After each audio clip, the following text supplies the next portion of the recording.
Hello. Friends, how's it going? Friends. Hello, everyone. We lived. We made it through Miami. We lived. Tell the tale on the other side. Hashtag bless. I didn't get eaten by influencers. The rumors. That's good. Yeah. The rumors are true. They're hungry. Hear ye, hear ye. Let the yappening commence. Tuesday. Hello, everyone. 11 a.m. Eastern. 10 a.m. Central for Elizabeth. 10 a.m.s. 10 whole a.m.s. Guys, I'm just a little eepy guy. I'm still tired. I got home yesterday and took a nap, and I think I slept for like 4 hours. Oh, wow. And I probably could have kept going, but Chris came and was like, you should probably get up because it's 3 o'clock. So if you want to sleep tonight. And I probably could have continued to sleep all the way until this morning. Mm-hmm. Not wake up until then. But what can you do? I'm going to have a bath tonight. I'm very excited. Got the jet tub scrubbed, ready to roll. It's going to be good. Always got to clean it extra good. Good morning, y'all. Good morning. Good morning.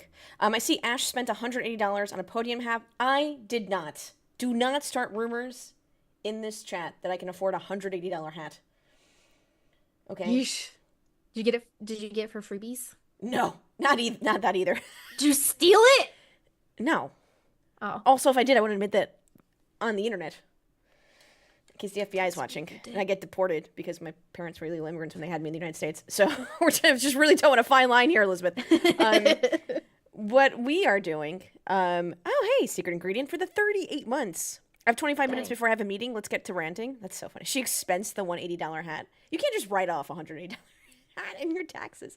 IRS is going to be like,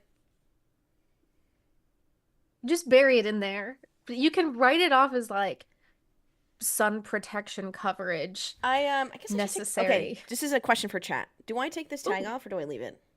I'm too scared to take it off. I did spend $84.99 on it. I will admit, and I'll get to that in a second. It has the sticker, which isn't fine. Does it have the price tag on the top? No, it's not a price tag. I like the thing on the top because if it gets in the wind, it's going to look like one of those little helicopter hats. Okay, Robbie says leave it. Ben says take it off. What if I want to sell it and it's got to be authentic? Okay, let me explain.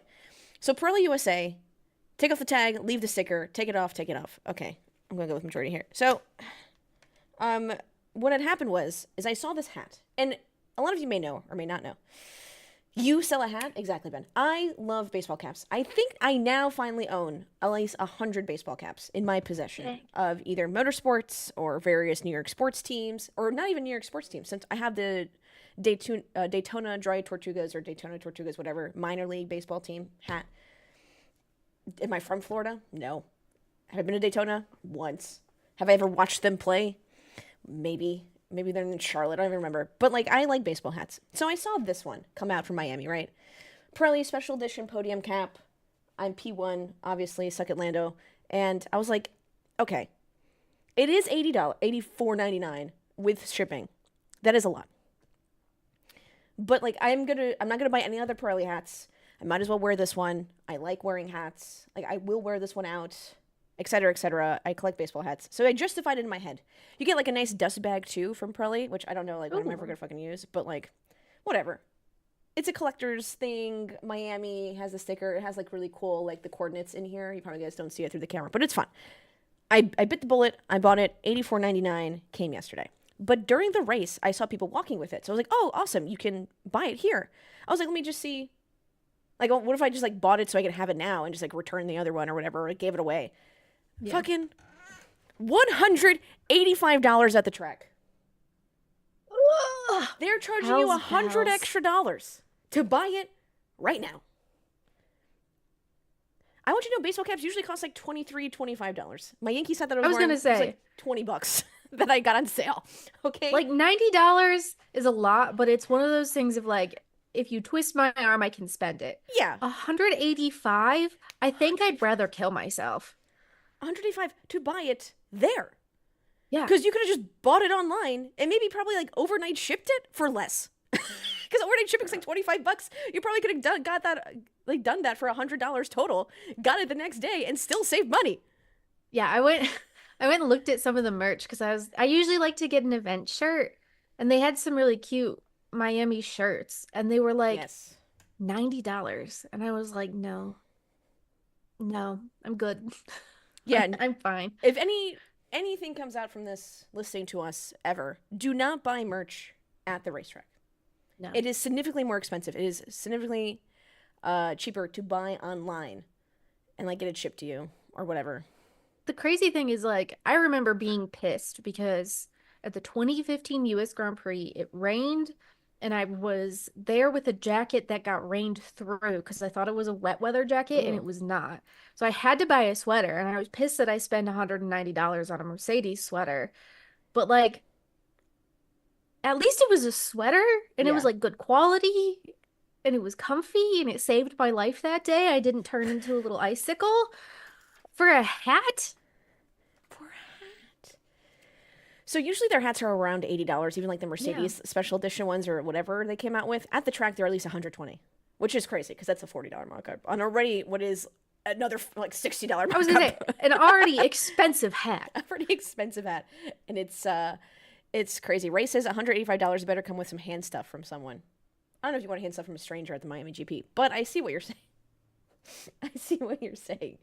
Yeah. So I already feel weird buying this for $80. I'm like, that's a lot. But like it has Yeah. like 3D embroidery. I'm never buying another Pirelli hat. Fine. I can justify this to myself. I won't order takeout this week. Great. Girl math. $185? Jesus. Nothing is worth that much. I can't. Meanwhile, the McLaren stuff gets destroyed after one wash. Oh, I did see that for when like Castor came out with McLaren, like partnered with them. Oh no. Their merch was getting ruined in the wash. Oh no. Yeah, don't put stuff in the Yikes. dryer. Like the jersey material or like what the shirt Elizabeth's wearing, like don't put that in the dryer to let it air dry and put it on like gentle wash. Definitely Tis read the how to take care of your season. clothes. That's like the next Yeah. thing. When in doubt, cold wash Mm-hmm. and air dry. I Yeah. hang everything on my chairs, just over the back of my chairs in the house. Yeah. Have your mom wash it. Someone did ask us to investigate anonymously. She did not want to be named, which I respect. To look up what individual Lance Stroll merch cost. And unfortunately, by the time she asked, it was already too late for me to check. But I still think it was like over $100. Yeah. I was like trying to look at the price. I still think it was like I think at baseline minimum things are just like 120. That's so many. That's so many dollar. You Uh can get an Indy 500 ticket for that. You you can attend the greatest spectacle in racing for that. you do so You can much. you can get good seats for that too. That's not GA. That's a fucking seat. Yeah, that's actually like some grandstand That's a seats. covered grandstand seat. Easy. Something I also didn't like. Okay, how do I explain this in my from my head? You could get ticket and parking, yeah, for 120. So in my head, right? So this hat, right, $185. A gentleman that I was sitting with at eBay Motors that I didn't grab his name. I think he works for eBay. I'll have to double check. He bought a kid's Red Bull t-shirt for his son. That was also $185. So does this make sense? Like the economy at a Grand Prix doesn't make sense. A hat's 185 and a kid's shirt is 185? Like that. It's a kid's shirt, Michael. What could it cost? $185? Like I just don't get how economy works inside a Grand Prix. Like it doesn't equate to the same materials. I just don't understand. You get the markup for being trapped. It's basically It's just it. there and available. They're gonna start charging us $200 at this point if we keep doing this shit in Miami. People are walking around with this hat. I was like, no fucking way, you paid 185. This is insane. That's disgusting. I mean, there are a lot of people who, if they were there, they probably did spend a lot of money on those tickets. So I guess what's another 185 on top of the $1,000 grandstand tickets that you bought, but also Jaffinator, thank you so much for the tier 1 sub. Welcome to Vandalay Industries. Good morning, good morning. Ray says I flew to Indy for the Indy 8 hour. I had a hotel, the flight, and the car for the price of 2 Pirelli hats. Mhm. ridiculous. How much will the cat hat cost at the last Miami GP 2041? That's a great Oh, portion. no, no, no. They're gonna renew it for another 10 years next year. So we'll be doing the Miami Grand Prix well into the 2050s. Sorry. Oh no, next year they're gonna do dynamic pricing for the merch. That'd be funny. Ugh. $1,500 for a cap. Ugh, please. Yeah. So if anything, don't buy the GP. If you want to buy like a one item, I understand, right? You're there, you want to commemorate the experience, and like that's how they get you at these events. Whether it's concerts, F1, whatever it is, you want to like buy the item to show that you were there and like get that in your head as a memory. But like otherwise, do not buy like the whole store. Like if you're looking for more merch, go online. Buy like the Yeah. shirt, buy the hat, and then I was gonna say, don't. get the event stuff that you probably wouldn't be able to find anywhere else, but none of the other team stuff. They'll send you that for shipping costs that are reasonable. Oh, it's Jordan. Hi, Jordan. Thank you for subbing. I appreciate Hi, that. Jordan. Hi, Jordan. I had 3 to 4 people ask me to look for merch. Took a pic of the hat prices, and those asks went away quickly. Yeah. Disgusting. Disgusting. Did you see the little like Miami car like table decoration that they had? No. Oh my God. So they had like a little, I don't know, it's like a little display Miami Grand Prix car, but the car was an Indy car. Chris was showing me this yesterday. Yeah, it's got the aero screen and like everything. It was so funny. No, no, no. Jordan, I didn't pay 185. I paid the 84.99 before I went to the Grand Prix because I just bought it online.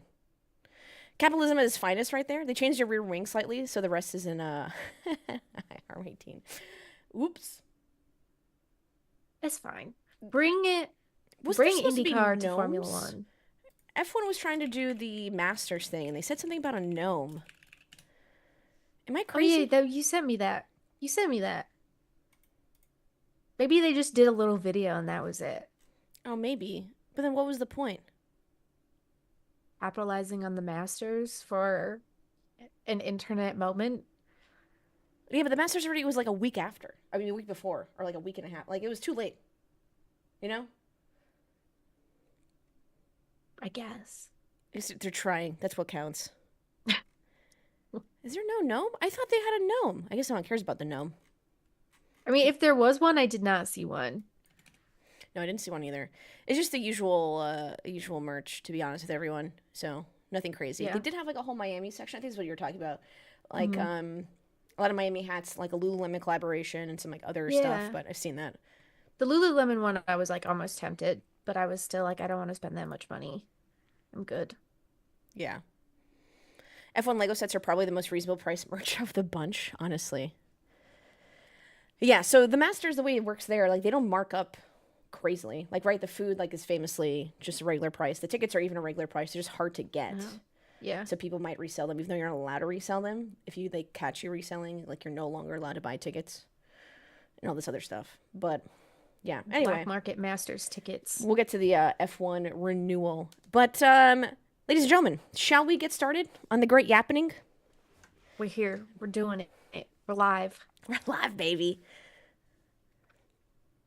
Let's start off with our rapid fire news. A slightly downer to start off, of course. That's how we like to roll here. Former F1 driver and Le Mans winner. Yeah, we always, when there's a death, we lead with it. I don't know why. I feel like Yeah, but I like how you're like, oh, this guy's death is a downer in our day. Like, it is because I like Jochen Mass. I mean, I didn't I get think to he's really, interview him. I think he's extremely underrated. Yes. But there's a great F1 inside. Oh gosh, I forget what the series is called. But if you Google him and F1 on the F1 YouTube channel, they have a great like hour interview with him. Hmm. Yes. So, former F1 driver and Le Mans winner Jochen Mass passed away at the age of 78. He had a stroke earlier this year, and has not been doing well since. But his impact has spanned generations, which is really a rarity for F1 drivers. Hmm. He won a Grand Prix for McLaren. That win was the 1975 Spanish Grand Prix, which was notable because that is the race where Lella Lombardi became the only woman in the history of F1 to score any points, by which she got half a point because the race was ended early because there were so many fatal accidents during that one that they called it. Jochen Mass had 105 F1 races between 1973 and 1982. He was a Le Mans winner and also competed in touring cars and was an early mentor to Michael Schumacher and were teammates as well as teammates with James Hunt and Emerson Fittipaldi. So this is a guy who he knew the legends. He was pretty solid. Yeah, Stefano Domenicali said something like had some nice quotes about him. Just to write in his obituary with that F1 wrote a really great article. Just that he was one of the genuine guys in the paddock who cared about racing. Like I don't think anyone had beef with this man. And yeah, again, I just think he's really underrated. We don't talk about him enough, and it's rough in a sport where we really idolize championships and Grand Prix wins. And even though Mhm. you're not winning, there were some great athletes competing, some great drivers competing. And he, yeah, like you said, he had such impact against generations. Like, how many people do that? Right? Like, I'm thinking Lewis Yeah. Hamilton, Fernando Alonso, currently. That's just two out of like the current that we're That's thinking in the like past it. couple decades right now. And then him. So, yeah, much love to his family at this Yeah. time. It's tough. But I wish I could have interviewed him. He's one of those people where I was like, I just know he had a gold mine of information in his head and so many crazy stories to tell. And it is my sign to just start sending those requests and not waiting because dang. He competed in Le Mans multiple times. He's gotten Yeah. second place. He finally won, but he competed Mhm. multiple times in Le Mans. So like those stories too, between touring cars, Le Mans, and F1, like that wealth of knowledge in motorsports. A man who knew what he was up to. We also had a birth this weekend, which was a complete opposite end of the spectrum. Max Big Daddy Verstappen skipped media day because his partner Kelly Piquet gave birth to a baby girl who they have named Lily.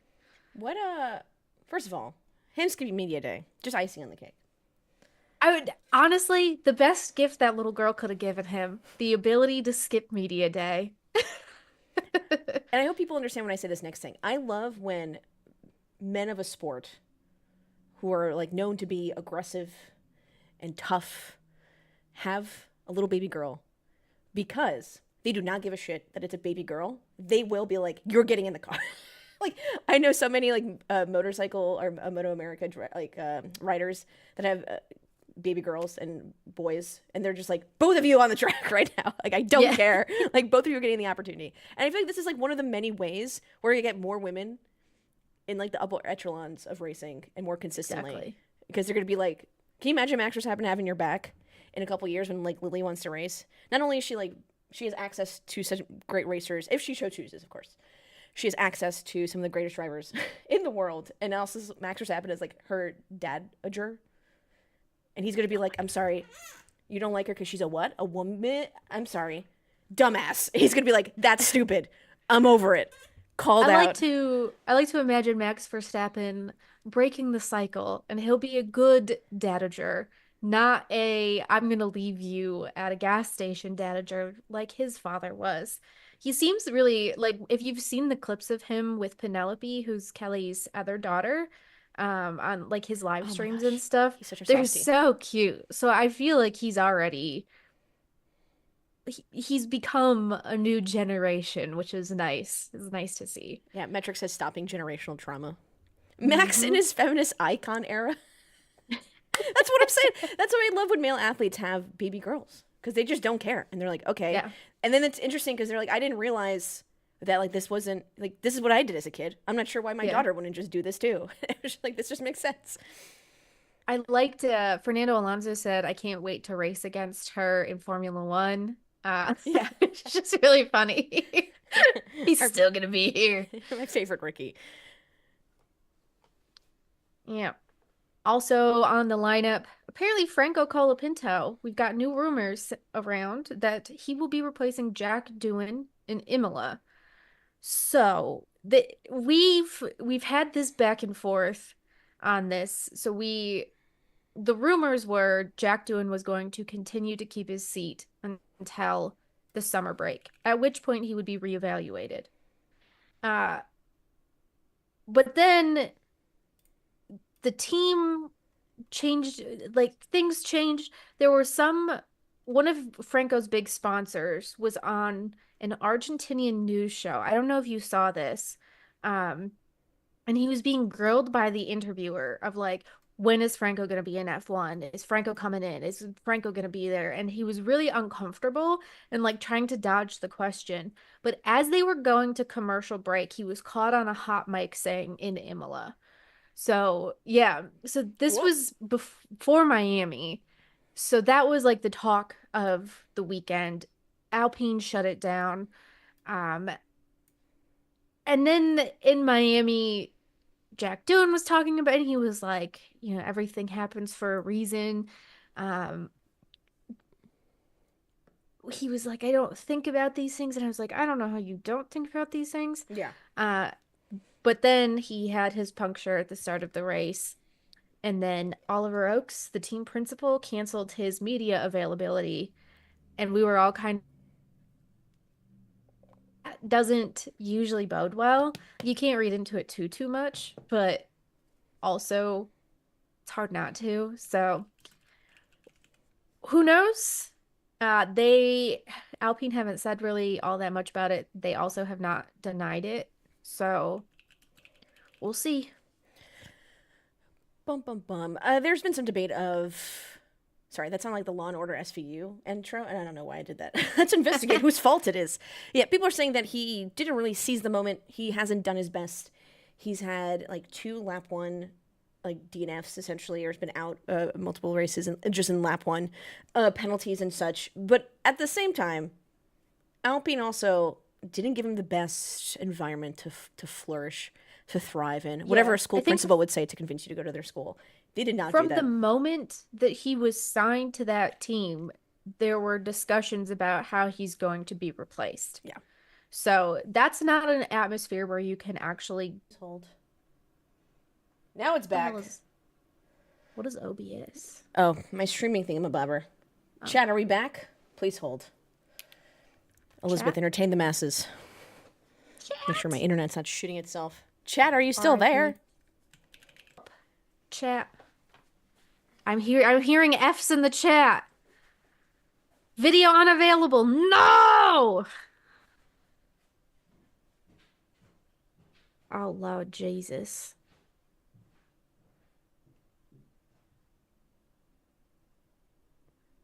Flavio Briatore said we can't talk about this anymore. Sorry, everyone. We're back. We're back.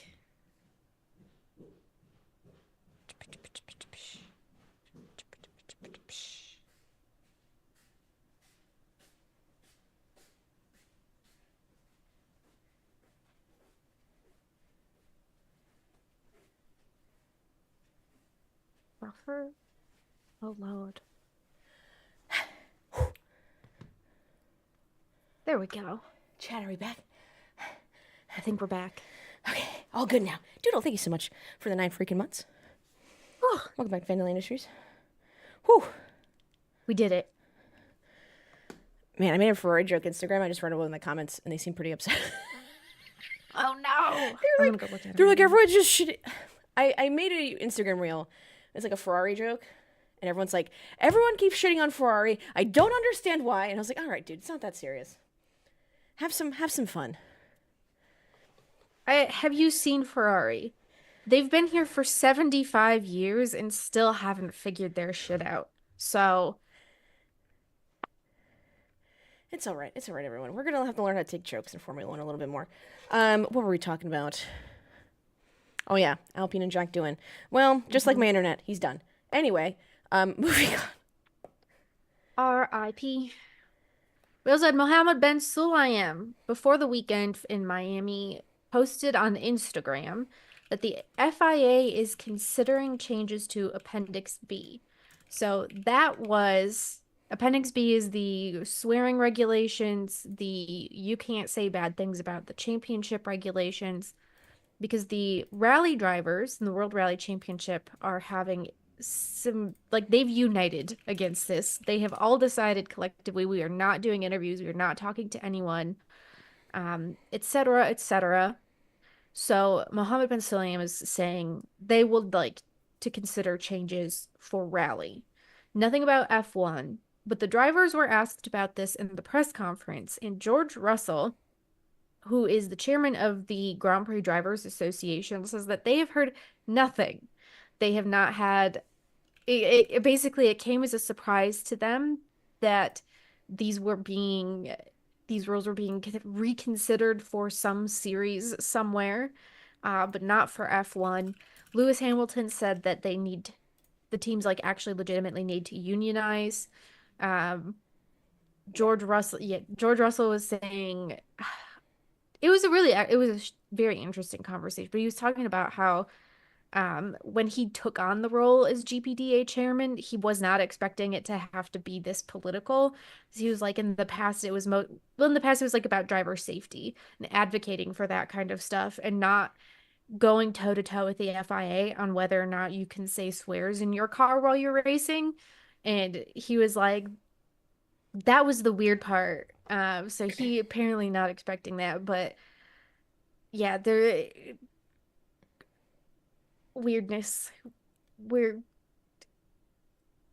Who knows? Advocating for driver safety is still inherently political. Like you're still Yes. going through stuff. So I think what he meant was more of like, because this stuff is so, it feels petty. You know what I Mhm. mean? Like driver safety, that makes sense. That's something that it's like, yes, that's a big deal. Yeah. If you're telling drivers to race on a track that they feel unsafe at, it is a political thing that they, retaliate or band together and say otherwise. But like, I think he's just specifically about the fact that why do I have to respond to this bullshit all the time? We're here to do consequential things and not talk about what words we're allowed to say and what ones we aren't allowed to say. Yeah. So I think I understand his frustration on that front. Yeah. And MBS seems to say just like a lot of things. The V10 thing Oh that started a yeah. whole thing, right? This. And I think he's like, so I understand people are like, oh, this is good. And I get it. But what he did was like 110%. And he just went back like 5%. He didn't actually fix Yes. any of the issues that he created 100% of. So like, don't fall for it. Because it's an Yeah. election year, you know? Yeah. He also does this weird thing I've noticed that he likes to collab on Instagram with the FIA. And I don't know how that happens. Like, I don't know if it's his assistant in the FIA as assistant or like executive assistant, That's or so like, funny. or he texts someone in the FIA and he's like, add me on this. It's like I all hope of the, he's it's so I hope he funny. has the login so he can just like collab with them and then go add himself. That's what I do on Planet F1. He always collabs, like whatever it is. It was like, there was like some women in motorsport initiative collabed. And I was like, what the fuck do you have to do with this besides like the PR press? It was just like an interesting Earth Day. Oh, the reason I noticed this because on Earth Day it was just the FAA and like two other organizations for renewable energy resources, make all racing, blah blah blah blah. And then a little bit later, I saw it on his page, and I was like, "You definitely just collabed on this. This is so weird." Oh, that's so funny. He's just in his own little bubble. He just wants to be liked, and it does. It's just. I wish he would stop. As somebody who had this issue in middle school, you just need to stop doing that, and people will It's then be too like, much. "Oh, you're trying too hard. Yeah. Your energy's Take off. take it down a little. Take it down a notch." We also had some contract extension announcements for Formula One venues this weekend. Mexico will be on the calendar until at least 2028, which is nice because I like Mexico. So, hell yeah, brother. Miami also got a 10-year contract extension on top of its 10-year deal in the first place. So, Miami will exist as a Grand Prix until 2041. I will be 45 whole entire years of age when I go to the 2041 Miami Grand Prix. That is a horrifying and terrible thought to even have right now. Oh, I'm so sorry, Elizabeth. Not a fan. Not a fan. Mm-mm. I'm excited to be 49 years old, talking about the Miami GP with you. We'll be live here on Twitch Like Tuesday. 2041. Tuesday at 11 a.m. Jeez. Metric says, wait, what? So currently the contract goes to 2031. However, they already renewed the end of that till 2041. So it's already extended. There was an article that said the president of the Miami GP, Tyler Epp, said that the sponsorship revenue for the 2025 event has reached an all-time high. So also I've Googled this a little bit. Americans, or I should say North Americans maybe, spend more as sports fans, as in whether it's merch, tickets, we're more likely to spend in our sport or for our sport, I should say, than any other country by a lot, by at least like 20+%. Well, no wonder they're charging $185 for the fucking hats then. Jesus. Yeah, they're definitely going to like 200 next year. Ugh. So Dusty asked for retirement home in chat No. right now. Yeah, there was also concerns. I think the reason they did that, right? I mean, Elizabeth were kind of debating when we heard this, Mm, that because there's so many tracks being rotated on the calendar, that to stay on the calendar, they decided to just get at the forefront of it, so Miami would not have to be rotated or leave, unlike Spa yeah. and other tracks. Sad. Yeah. So I don't know how I feel about it. I thought that it was very funny that they announced it, and then had the first ever rainy weekend then that proceeded to happen. So we'll see. Some folks are saying they hope it's a night race. I don't think it will because we're just here to make Formula One a lot of money. And the real viewership base is still over in Europe. So if we had it at 7 p.m. Miami time or something, it'd be too much. Also, just as a personal thing, I'm not cut out for that. Uh, I would like to be in bed by 10. So if we can keep that not a night race, it'd be sick. Thanks.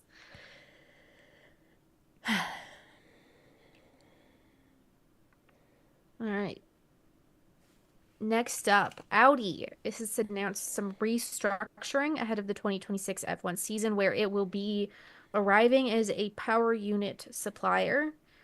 Audi F1 engine chief Adam Baker has left the program by mutual agreement, quote unquote. The CEO position will now be eliminated. Stefan Dreyer is the CTO and will continue power unit development, and Baker's responsibilities will be assumed by Christian Foyer, who is now appointed as COO. What are they doing?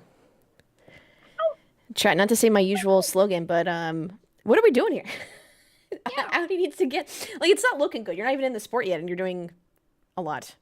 And they're coming in with Sauber, so like it's already not looking good.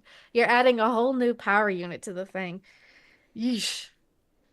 Godspeed, Audi. Maybe you'll eventually just leave in 5 years and go back to sports car racing, like you were meant to be. For everyone's just remembrance, that Audi pulled out of all other motorsports to go into Formula One, Lame. and it has not been working out thus far. Good for them.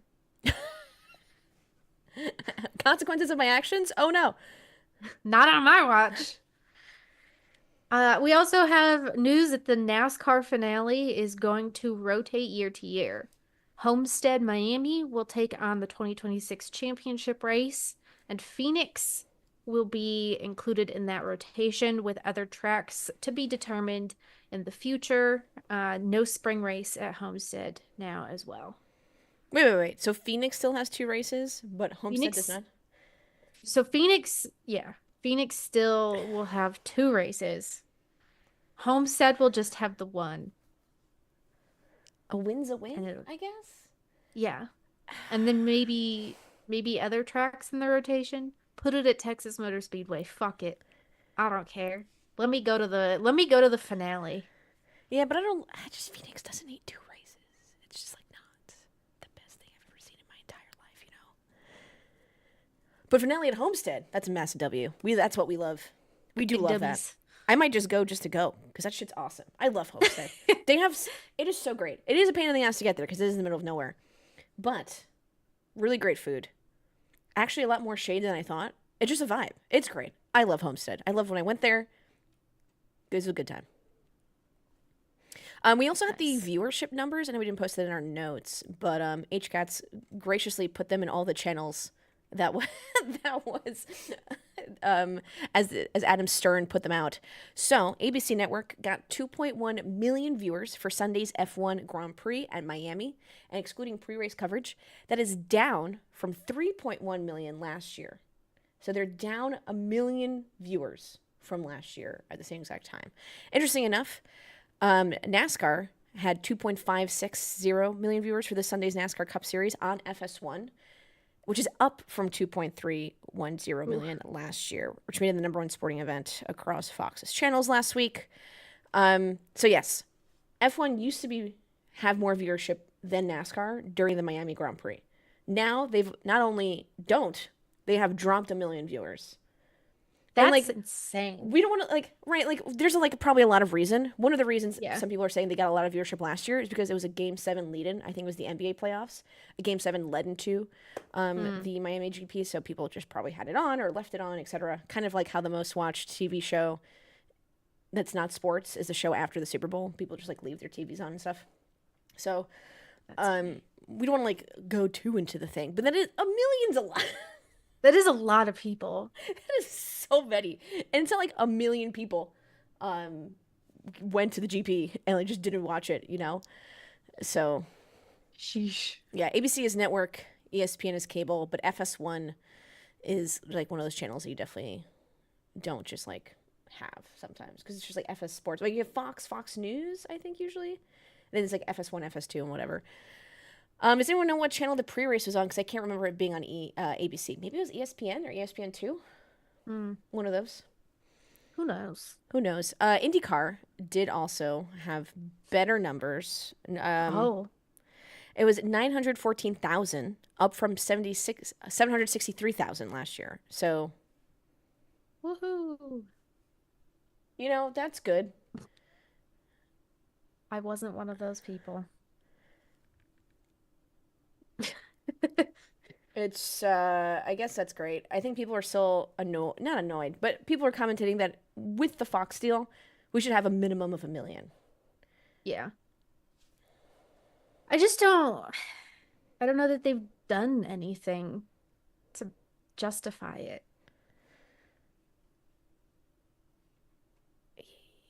Yeah, maybe we'll get to that when we talk about IndyCar. Should we get into our Formula One weekend? Talk about what's going Yeah. on there? Yeah, we were both there for at least some of the weekend. Uh, I went to the V-Carb livery reveal, which was very fancy. I went to the track every single day for so many hours. I went to Cadillac's launch that wasn't a launch, and then left early because I was too sleepy. It was a good weekend. It was a lot of fun. There was too much going on and not enough me to go around. Yeah, it's definitely, especially as Elizabeth, who is media and has so much to cover, it's definitely a full, like, nonstop. This is not a time for you to be an introvert. Like, you have to mentally prepare before you go, and now you're resting afterwards because you're just constantly at the track really early. Got to get there before, I mean, especially the traffic, but get to the media shuttle, get to the media, whatever, do all the drivers, pre race stuff, write any articles, any news that came out. Then you're there Yeah. all day. Then you're interviewing drivers, team principals, whomever you can talk to, what sponsors, depending what thing you're doing on the website, right? Because you can talk to Hmm. Pirelli, you can talk to Miami GP president Yeah. Tyler Epp, and then and then some absolute dipshit, sorry, some absolute doofuses were like, yeah, everything ends at 5. Why don't we make the track that's 45 minutes away without traffic? Why don't we make the dinner at like 6 or 6:30? Yeah. So many people did this to me, or like not just to me. Sorry, this is my problem. No, this is everyone's problem. Specifically to you. Yeah, they're like, Ashley's coming. Let's just make this so she can't shower. After all day at the racetrack, it takes at least an hour and a half to get back to Miami Beach, where all the events are, Hmm. with the traffic. Hmm. Let me tell you, there's a lot of things I did not make.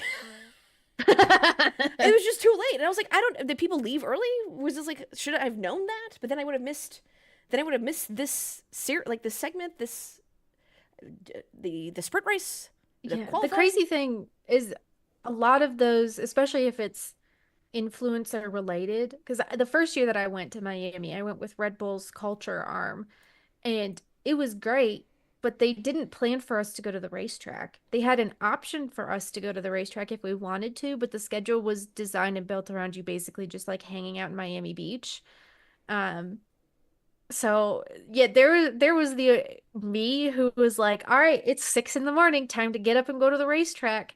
And then there were the other folks who were like, we never went to the racetrack a single time. We had brunch at noon by the pool at our hotel. It's like it's all right, interesting.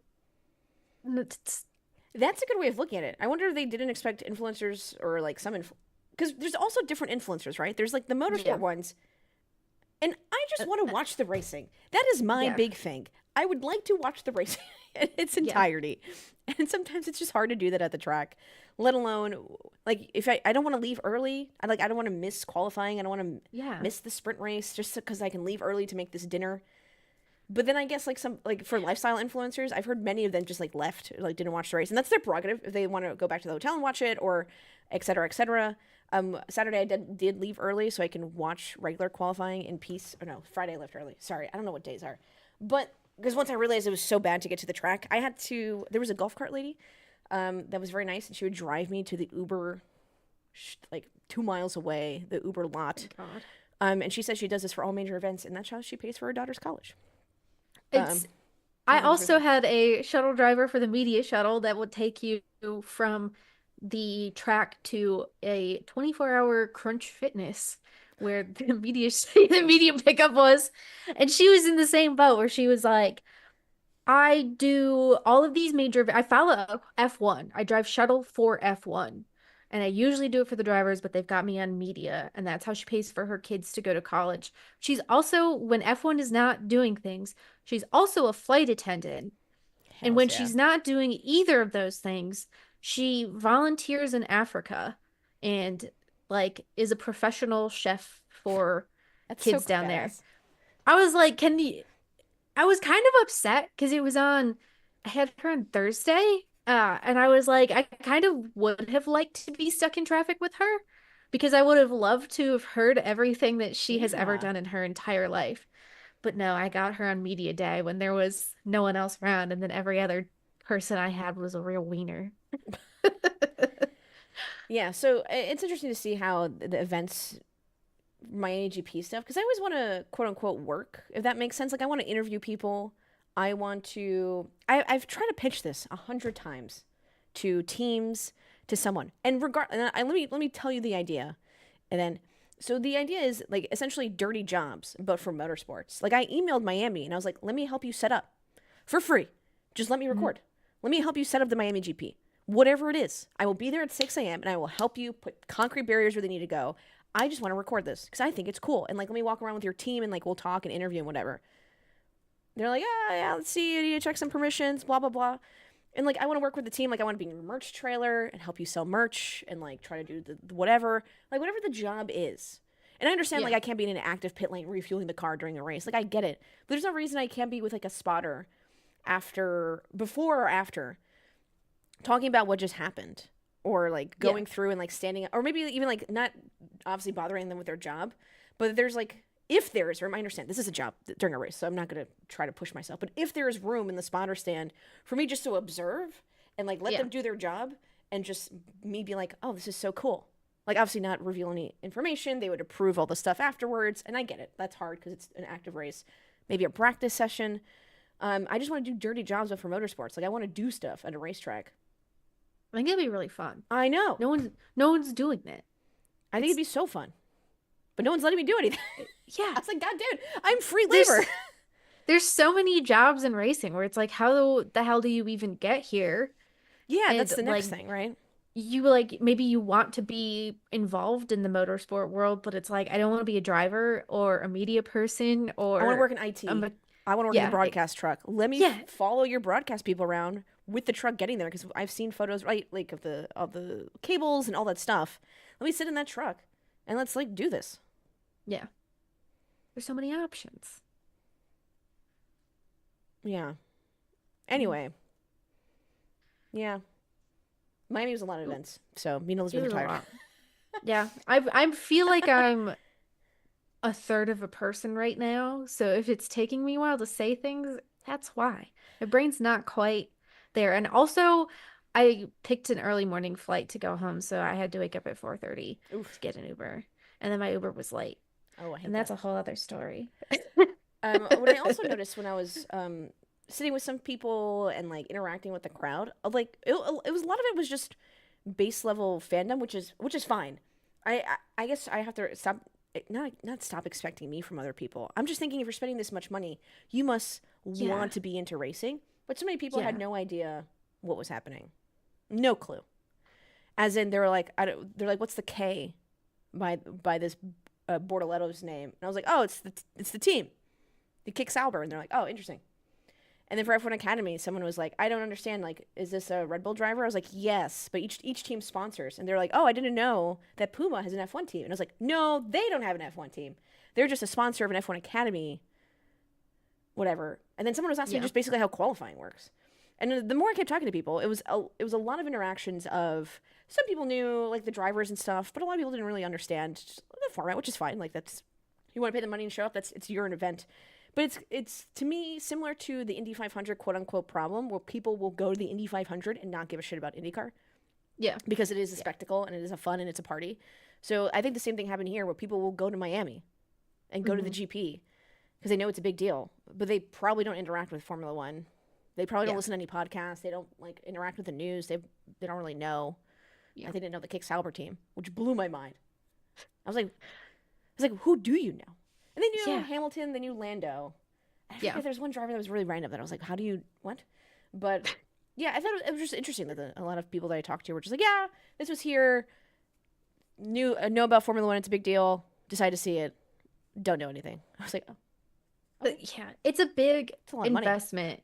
And so I am currently working on a book proposal about how Formula One has never exactly cracked the US market Hmm. and how even now we're in this period of time where it's bigger than it's ever been before, but it's not deep, Right. if that makes sense. We have big numbers in terms of people going to races. We have more people who recognize some F1 drivers who recognize what this sport is roughly, but we don't have like the deep roots into the sport that like if you go to Silverstone, you know that everyone there is like they probably have an investment, a tie, something emotional Hmm. on that goes beyond just I want to be here as a social event.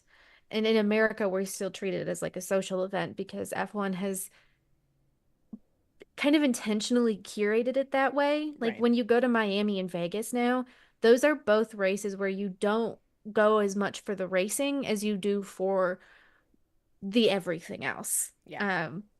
You go for the music, you go for the events, you go because everyone else you know is going, Hmm. and so you want to go see all of your like internet friends or do the meetups with your favorite creators. Um, it's a really weird place that we're in because I don't it's so cool where I'm like this rips it's so awesome to see how many people are here and like how many people turn up and then you talk to some of them and they're like no clue what this is have no deep investment in it. Hmm. I'm like man I don't know it's a weird vibe like I don't necessarily have a problem with it because it keeps me Yeah. employed so that's pretty cool but it is my ongoing critique with F1 of like if you want to stay here and like you have to make an effort Right. to go beyond just kind of this surface level stuff. Yeah, and I think it just blew my mind because I know how expensive the tickets are. Like, if the campus Yeah. pass is 430, so especially it's not by yourself. I saw a family of five, Damn. excuse me. They had three kids, mom, and dad. So I'm like, how much did you? And immediately when I bought one drink, one food item, I already spent $50. Yeah. So for that family of five, $50, let's say per person. Oh, they're not buying. The kids aren't buying alcohol. Maybe. Won't tell anyone. But okay, 20. Right. It just like starts adding up, and that was just one day at the track, and then you're there for Yeah. 3 days. Like I get that it's expensive, so it just confused. Like, why would you invest so much money for something you don't know about? I'm assuming it's the social aspect, right? So all your Hmm. friends paid that much money. It blows my mind. I I would don't just know. like to interview someone. I don't find anything wrong with it. I'm just like, Yeah. this blows my mind because as someone who likes to go to sporting events, like I'll Google everything about the sport I'm going to. Like, yeah, I don't watch golf, but if I ever got tickets to the Masters, like 100%, next 2 months, I'm Googling everything I can about the Masters and like who's playing, so I know who to check out, what to watch, where to go. I want to know. I'm an expert in 2 months. Done. I'm going to the golf course to see how hard it really is. You know? So it just blows my mind that it's just like almost like a convention, like VidCon or something. Yeah. And I'm like, oh, this is crazy. But so much money. I know. It's so much money, and also I don't know, motorsports like kind of shitty at a base level. Like you sit out in the sun and the weather, and this weekend the rain for 3 days. You pay all of this money. It's loud. People are annoying. You almost inevitably will have some drama with an Uber driver, Oh my gosh. because of whatever the hell is going on. Like that's so much of your time and effort and emotion to put into something that you're like just not 1,000% into. Hmm. That's crazy. I'm glad they're there. Don't get me Yeah. wrong. Yeah, we're not trying we have an issue with it. I'm But just like like innately curious as maybe to I'm just too much of an introvert yeah, to too. understand. Maybe I only have one interest and I can't imagine ever doing anything that's not my interest, which is motorsport. I can imagine watching something and being like I have no idea what's happening and I'm okay with it. It's just like not in my I don't know, you can call that mental illness. You can call that I just like can't be like, "Oh, this car, I have no idea who this is, what team this is. I'm watching it drive away from me every couple seconds." It just blows my mind. No, I gotta be 1,000%, dude.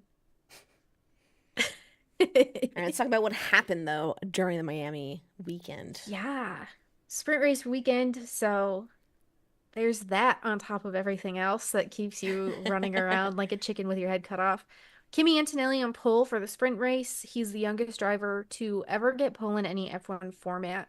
I hope he gets a Grand Prix pole soon so that he can actually like legitimately have that record and not the half-ass fake new record uh of like sprint asterisk kind of counts. Yeah, I wrote we're starting to do baseball stats, and if people are Yeah. familiar with baseball, how they start doing the most, they're like, oh, the Seattle, I want to say Kraken, and that's the because I'm thinking hockey right now. The New York Yankees on this day on a Tuesday, first time ever, 16 hot dogs were eaten at 5 p.m. or before the ninth inning, in the bottom of the whatever. And I was like, what are we doing here? Like, what is this stat?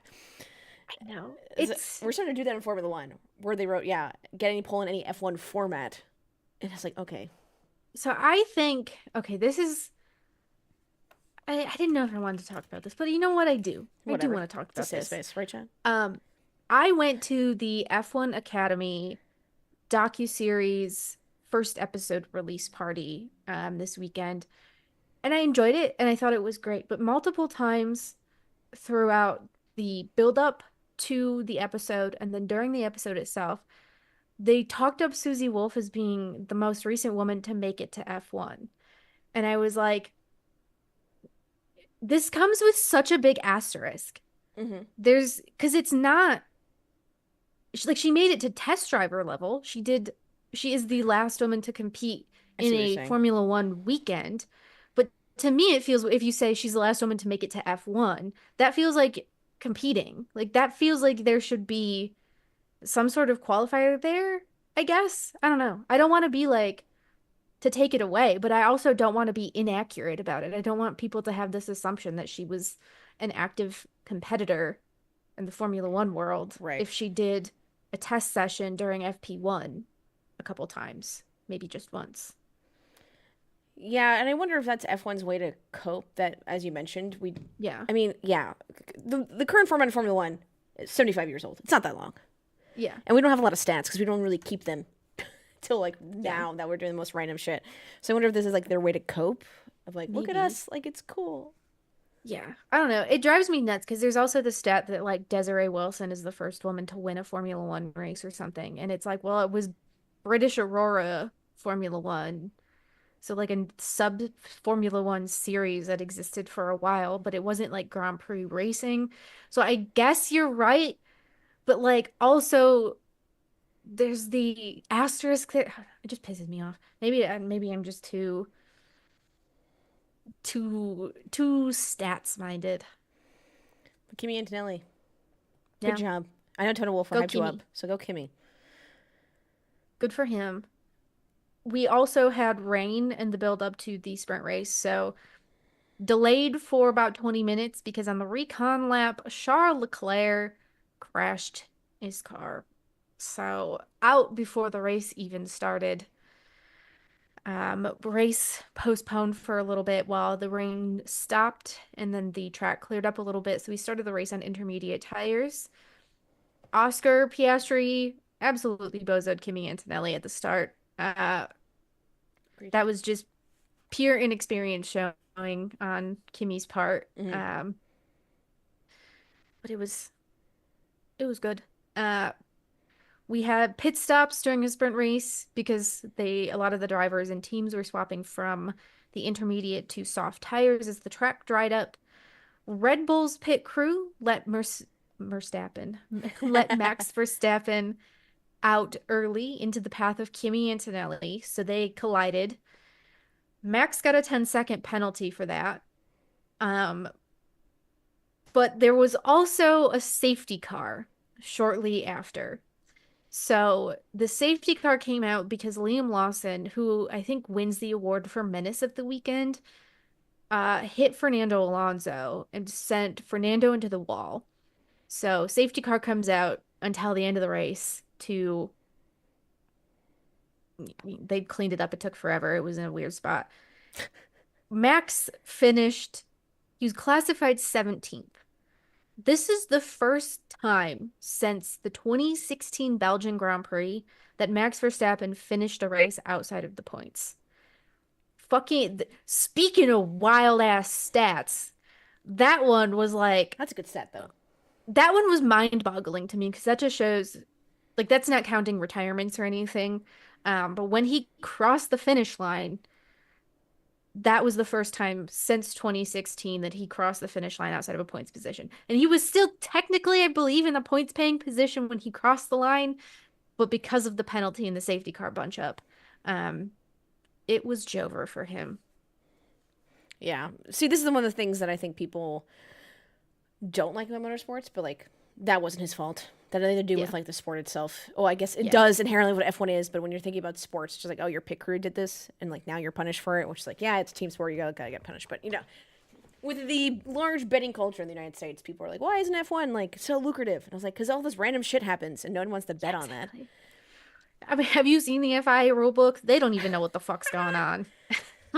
So yeah, but like yeah, Max and Kimmy both handled that well and like mature. Not they wouldn't handle it maturely because clearly it wasn't Max's fault to like drive into Kimmy. Yeah. So yeah, I Yeah. think they definitely apologized and Kimmy was like, oh no, and avoided it pretty well. Max was like, what are you guys doing? Like, so Yeah. Hot mess. But the pit stops, we like this safety car for Fernando Alonso's crash came out in the thick of pit stops. So Lando Norris had yet to pit, which put him out in the front of the field as they had cycled through. And because we never went back green again, he got to hold on to that lead until the end of the race. We went back green, I guess, technically for like the last 40 feet to the finish line when the safety car pulled in. But yeah, Lando Norris, victory. Oscar Piastri, second place. I don't remember who was third because there was a lot going on. Lewis Hamilton. Oh my God, that's right, Lewis, Big Lou. How could I fucking forget about that? They're like, we're putting on mediums. He's like, no, we're doing softs. Sorry, not like that whiny, very aggressive. And he's like, I know my strategy. We're doing softs. Please put me on He knew softs. what was up. He knew what was up. My The goat. king. The king. And then we went to the Grand Prix on Sunday. I just skip over qualifying. That's fine. Whatever. My favorite part was the drivers' parade, where they put was so much the fun. drivers in life-size Legos. You can sit two drivers, one behind the other. They only went up to like 20 miles per hour ish. 20 kilometers an hour. Oh, 20 kilometers an hour. Okay. Yeah. So I did a whole thing with Lego over the weekend. Interviewed a bunch of the engineers and the brand ambassadors and stuff about how this came to being. So I dropped the link in the chat for that. I will self-promote until I die, and you can eat shit, Hugh Cats. Um, it was cool. Their whole plan was like we wanted to do something big, we wanted to do something crazy. It took them 8 months from the initial idea to actually getting the cars into shipping containers and sent off to Miami. So absolutely crazy. Each car, 400,000 pieces, 400,000 bricks. Took 22,000 hours per car to put these together with 26 specialists. Uh, the the Lego brand ambassador that I talked to was like, I was like, how are you going to measure success? And they were like, she was like, well, we're here. So that in and of itself, we did the hard stuff. We got them here. The other metric for success is we hope they don't crash them. And guess what they did? You couldn't have said that or like assumed these guys would be professional and they're having so much fun. They definitely did. They Yeah. love bumper cars. Yeah, but it was very fun. So each car, there were 10 cars total. So one per each team. You had who the hell was going to drive that one and who was going to sit in the back. I'm sure there was like rock, paper, scissors happening to determine who got to do the honors. They were driving around, they were hitting each other. This is the Max most fun I've Verstappen, ever seen them had. yes. They It, were having so much fun. They were giggling. They were laughing. I was like, this is so cute. yeah. Like bumping into each other. Fucking the video of So Max, funny. that F1 posted of him like creeping forward and then bonking the rear end of the McLaren, and then they pan Yes. back to him and he's just got this little smirk on his face. I was like, please, please. That I video need more amassed of this. over 21 million views. That was when I checked yesterday. So I can imagine it's a little bit more. But they have so many videos from that. And that just one like short Max just being silly, bumping into the Mhm. McLaren, 21 million views. Yeah. And it's funny because Lego's like, we never want to do this again. And everyone's like, this is the best thing I've ever seen in my entire life. I wanted to do it at every single race. Like it was so much fun. You could tell they were genuinely jazzed about it. Yeah. Like you could tell that they were actually enjoying This was themselves. genius from Lego. Whether they Yeah. realized it or not, it showed like the true Lego like experience. Like you're a kid again. Yeah. And I was like, Yeah. this is genius. Like they're so happy. Yeah. Uh, Yeah. at They the- were stoked. At the end of the actual race, when they interviewed Lando Piastri and Russell, excuse me, they interviewed they interviewed Russell first because he was P3. Third. And they're like, "Oh, what was your favorite part of the day?" And he's like, "Honestly, the Lego race." This was a post-race interview after the GP, and he still kept talking about the Lego race. It's like been on his mind the entire 50 plus laps Yeah. of Miami, and he's like, "Actually, I had more fun in the Lego than I did in this P3 on podium." Yeah. It was so cute. It was great stuff from Lego. Like what a smart idea. Letting the drivers drive themselves on the parade lap. Genius. Absolutely genius. I just want more of it. I know it was a pain in the ass for them to build that. 22,000 hours. That's a fucking lot. $250,000, I believe, per car. Wait, did I see how many? Let me scroll this here. Okay, yeah, 400,000 bricks, 22,000 hours of a collective effort from a 26-person team, designers, engineers, and master Lego builders. Mm-hmm. That's a lot of hours. It's a lot of hours. Did you see the after photos? Each like car is like scuffed, missing pieces. So funny. So funny. So funny. I loved it. Anyway, shout out to Lego. That was awesome. Genius idea. Absolutely. I don't know how they're ever going to top this. We had Max Verstappen on pole for the actual race. Got a very stunning lap. Everyone who had shit to say about when you become a father, you lose tenths of a second or That's so whatever, had to eat their words.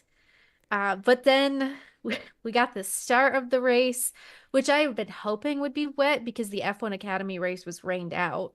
But no, we were not lucky enough for a wet Formula One race.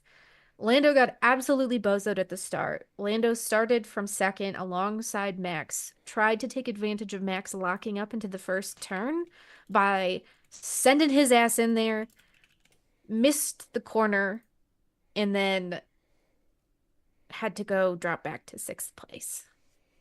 Yeah. So, per usual, a lot of discussion, Mhm. especially because it is Lando Norris and Max Verstappen. I swear to God, if it was any other two chuckle fucks, we wouldn't be dealing with this. It's just because It's always those two. It's those two. It's just like people's favorites and like the most crazy fan bases. And it's just, we're going to have to yap about it. So I'm going to ask for the sake of everyone. What is Lando supposed to do in that situation? Which he's supposed to concede at least one spot and just like let Max go and then worry about it per the rest of the lap. Because he said in this post race interview, he's like, with Max, it's either crash or be crashed, and it's like not fair, blah, blah, blah, blah, blah.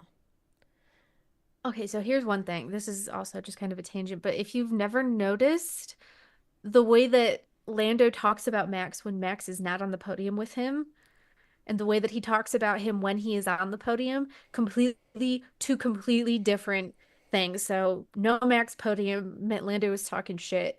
Um, I mean, yeah, I guess, but also you know you're racing Max Verstappen, and you also know your car is faster over a long run Yeah. than him. You also know what he's So, going to do. This yeah, shouldn't have been like news to you. you know he's gonna drive like a dingus into the first turn. You know that. You 1,000. But like at the You same should be time, on the prepared other hand, like why do we let Max Verstappen drive like a dingus? What if like can because he's Lando drive like a within the dingus? rules. Yeah. If you can hate it all you want, but you got to give it up to the man. He knows exactly how far he can push things Piastri did the same before thing he to pushes them Antonelli. too far. I know. Exactly. So I was just like, yeah, Yes. if we're like Piastri's like, oh, these are the rules. Okay, done. Like, hmm see you hmm later, guys. I have no qualms with that. I have qualms with if you, I don't know, if you are a driver who is getting bozoed every single time because you haven't learned. That's the definition of insanity. You know how Max Verstappen's going to drive. You know how he's going to handle this. You know he knows the rules. And if you don't fucking know the rules in and out in the thick of the moment, I don't know. I don't know what to tell you. So I interesting don't know enough, what to Ben tell you. says, however, there are rules that say if you are beside someone, you have to leave space. That is not a rule.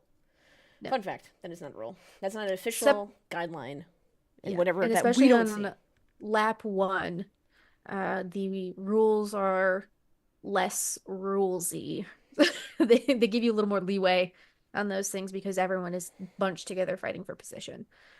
So, So this is one of those things of like that one guy says how Lando hasn't figured that out already is wild. And this is one of those like when we talk about is Lando cut out for a championship or not, like this is the kind of thing that we're discussing is do you have the capacity to race another driver hard? Do you have the capacity to understand where you should and can position your car in order to come out ahead or how to race this driver? Like, again, as we saw, Piastri and Lando both passed Max quite easily after a few little, after we got a couple laps into the race. mm-hmm. But I don't know. I don't know why you go so crazy on the first one and then drop all those positions. He would have easily kept, ahead of his teammate, I think, if he had not done that. Ben goes, rules are less rulesy. Yeah, for lap one, there's Yes. more leeway. Yes. Officially by the FI, there's more leeway because it is a lap one incident than there would be Mm-hmm. if that happened later on in the race. Yeah. And the reason there is because they are close together, they are bunched up. Drivers, I mean, if you look at a start incident, you'll see how many little factors all play into one driver crashing into another driver. And Mm-hmm. it's because you've got people trying to avoid hitting someone else, so then they avoid it and then they hit someone here. So who's actually at fault for that? Who can you give a penalty to? It becomes a pain in the ass. So FIA just kind of is like, all right, well, this first lap, this first corner particularly, we're gonna just let you do your thing. And they let them do their thing. We also at the start had Liam Lawson smacking into Jack Doohan. So Jack Doohan got a puncture out lap one. This also no penalty because lap one situation, but Liam later retired as well. His car had sustained too much damage, so on lap 36 of 57, he was out of the race. Liam's got to stop. He's going to be on a watch list soon. I was going to say, he was the menace of the weekend. The two big accidents, like this weekend, were him hitting someone. Oscar Piastri. So we had a virtual safety car for Jack Doohan. He was able to pull off to the side of the road, off the racing line, which is why we didn't have a full safety car, but still needed to be collected. So virtual safety car. 3 laps into the race, we went back green. Piastri absolutely fucking just crushed it just crushed it on the restart. Hounded Max Verstappen, and finally it took him a little while, the two drivers going after each other for a couple laps, but I think it was lap 14 that he finally made the overtake on Verstappen and proceeded to drive out of his life. Yeah, I do like watching Piastri race recently. I mean, Yeah. you just see him have improved and Yeah. continually improving. There was a point I remember when he was like battling with, not this year, with battling with Hamilton and like just couldn't do it, and like you're just like seeing him be like, oh, put that together. Next race, now I'm putting pressure on Max Verstappen, which he did because Max locked up and he's like, thank you, goodbye. Like he just does it so well, and they're both so Hmm. calm on their radio. Like I just love. I feel like Max almost respects. He's like, okay, it was Yeah. great to watch. I love watching Piastri races. Racecraft's incredible. I don't think I've seen anyone put pressure on Verstappen like that in recent Hmm. years, unless your name is Lewis Hamilton. Besides Lewis Yeah. Hamilton, I don't think anyone has really given Max like a run for his money. People are like, what about Lando? And again, I don't think Lando has forced. Like No. Max is just bullying Lando, in I my was gonna opinion. say Max knows he can bully Lando and get away with it, and Lando is still holding on to the hope that maybe next time Max won't do that, which is just, you can't do that. He's clearly showing he doesn't give a fuck. He's gonna hurt your feelings. So stop doing things that let him hurt your feelings. Yeah, and then Piastri's like, oh, lock up. Thank you so much. Yeah. Goodbye. See you later. Yeah. It's so cool to Out of watch him here. race, and I think he has so much more potential. And I think we're going to see just incredible racecraft from him in the coming years. Yeah. I was gonna say we're year 3 for him. Yeah, Like, that's crazy. He's killing it. I will say from Lando Norris dropping to P6, he like for a little bit I was like, oh no, like he's gonna keep dropping because it's like whatever. But like no, he locked in. He was like, all Yeah. right, goodbye everyone. Like we're fucking going. Mhm. Like I'm Yeah. mad, and I had to give Lando his props obviously there too because Yeah.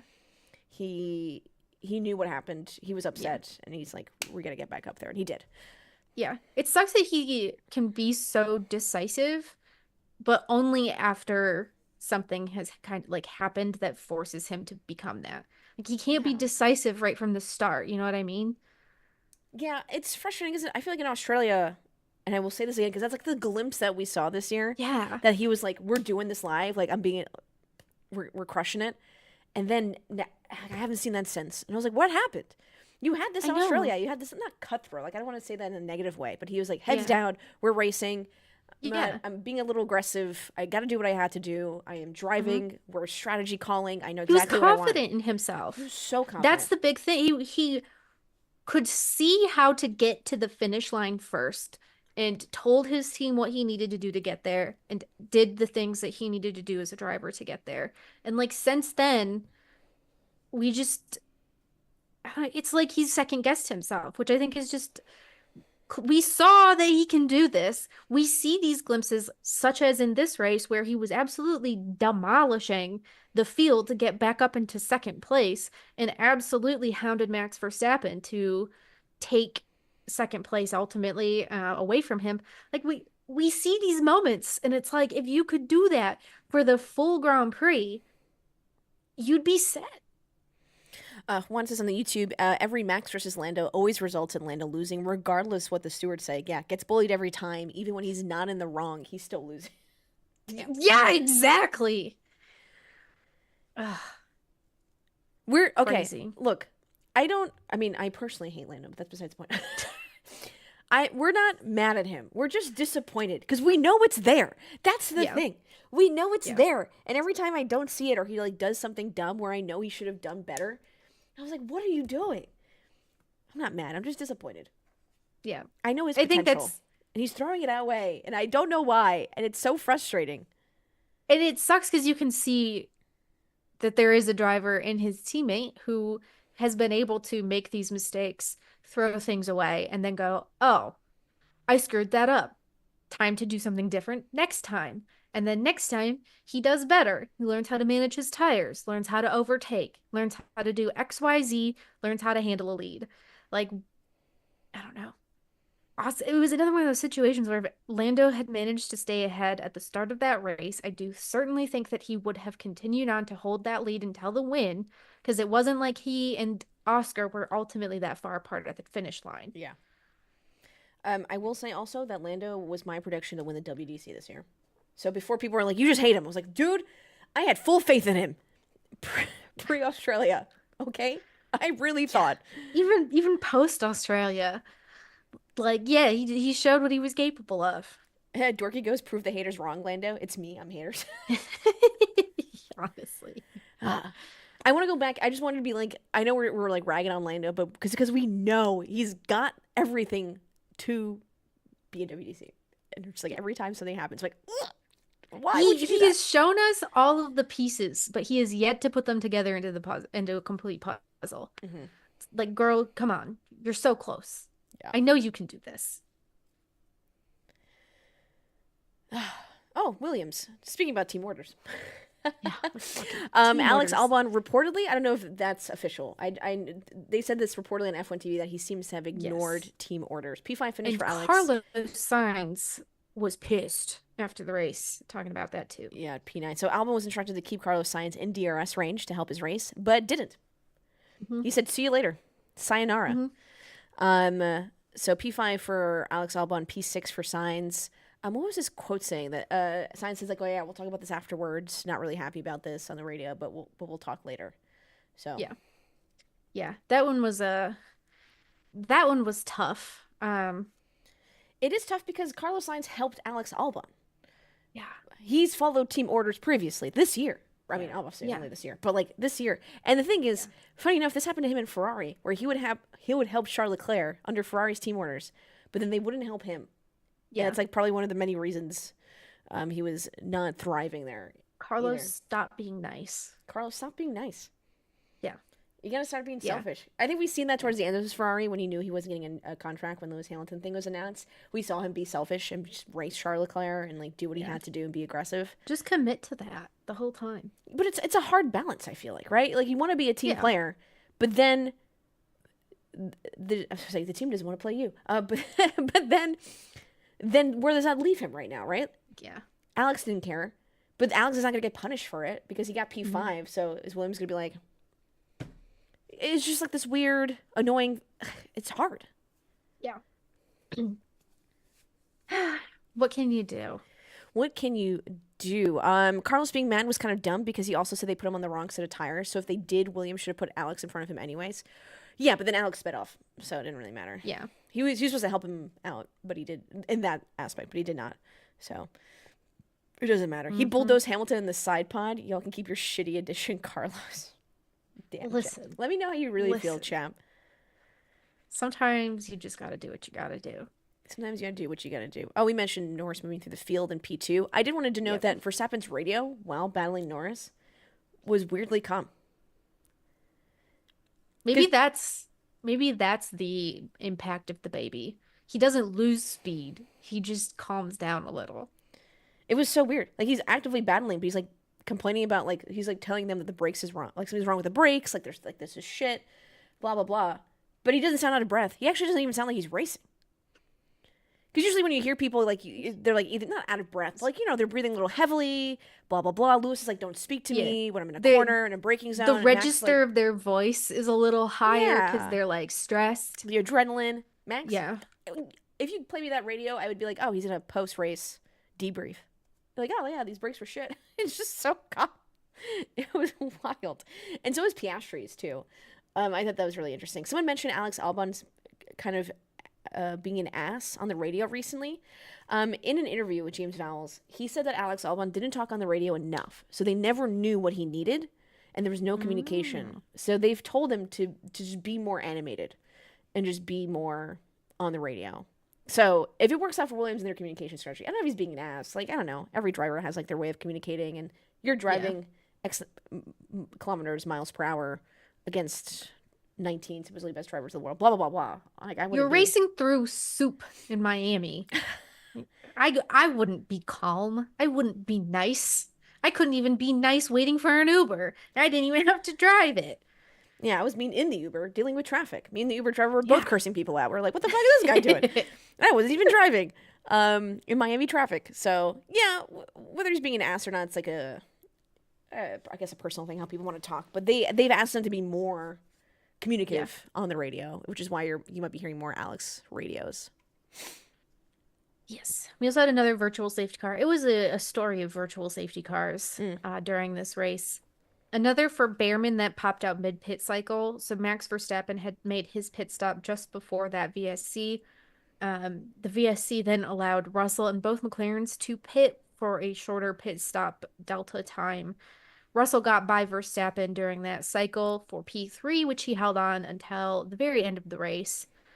And I think, Yeah, they had a really shitty Mercedes, like a 4.3, 4.8 second pit stop for Russell, and he still was out ahead by Max. I was like, yeah, damn, that really worked yeah, out.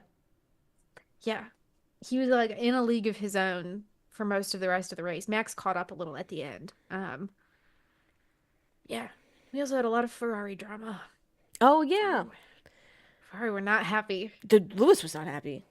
Lewis was not happy. Big Lou was upset. Yeah. So they were sixth. No, they were seventh and eighth, Ferrari, the teammates. Both drivers, they were equally matched in terms of pace. Neither could pull away from the other driver. Neither could pull up to try to put a challenge on Kimi Antonelli, who was sixth. So you had both of them saying, swap me with the other one. You had Ferrari saying, hold please, while we analyze whether or not we think you actually can make this pass and do something with it.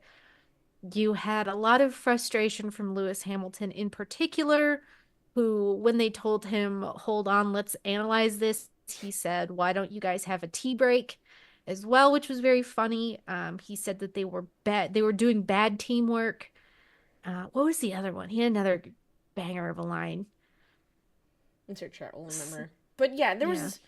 I'm not sure. I hate the Ferrari play. This is like, stop playing it safe. This is not the time to do this. Yeah. You're also P7, P8. As Yeah. me and F1 TV were both talking about this like at the same exact time. Till Chad was like, "Oh my gosh, you agree?" And I was like, "I should be on F1 TV." Just kidding. That you're not. It's not like Charles Leclerc and him fighting for a podium.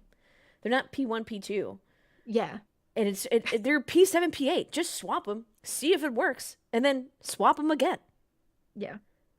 By the Yeah. time you It figure was this out, it was Carlos Sainz. Carlos Sainz 1.4 seconds back, and they told Lewis that he was like, "Do you want me to let him through too?" King. Oh, so funny. Um, After the race, I was expecting displeasure. okay. He was From Fred he was Vasseur or Lewis Hamilton? from both. I Okay. wasn't at Fred's media availability because we were waiting on Lewis. Lewis took his time.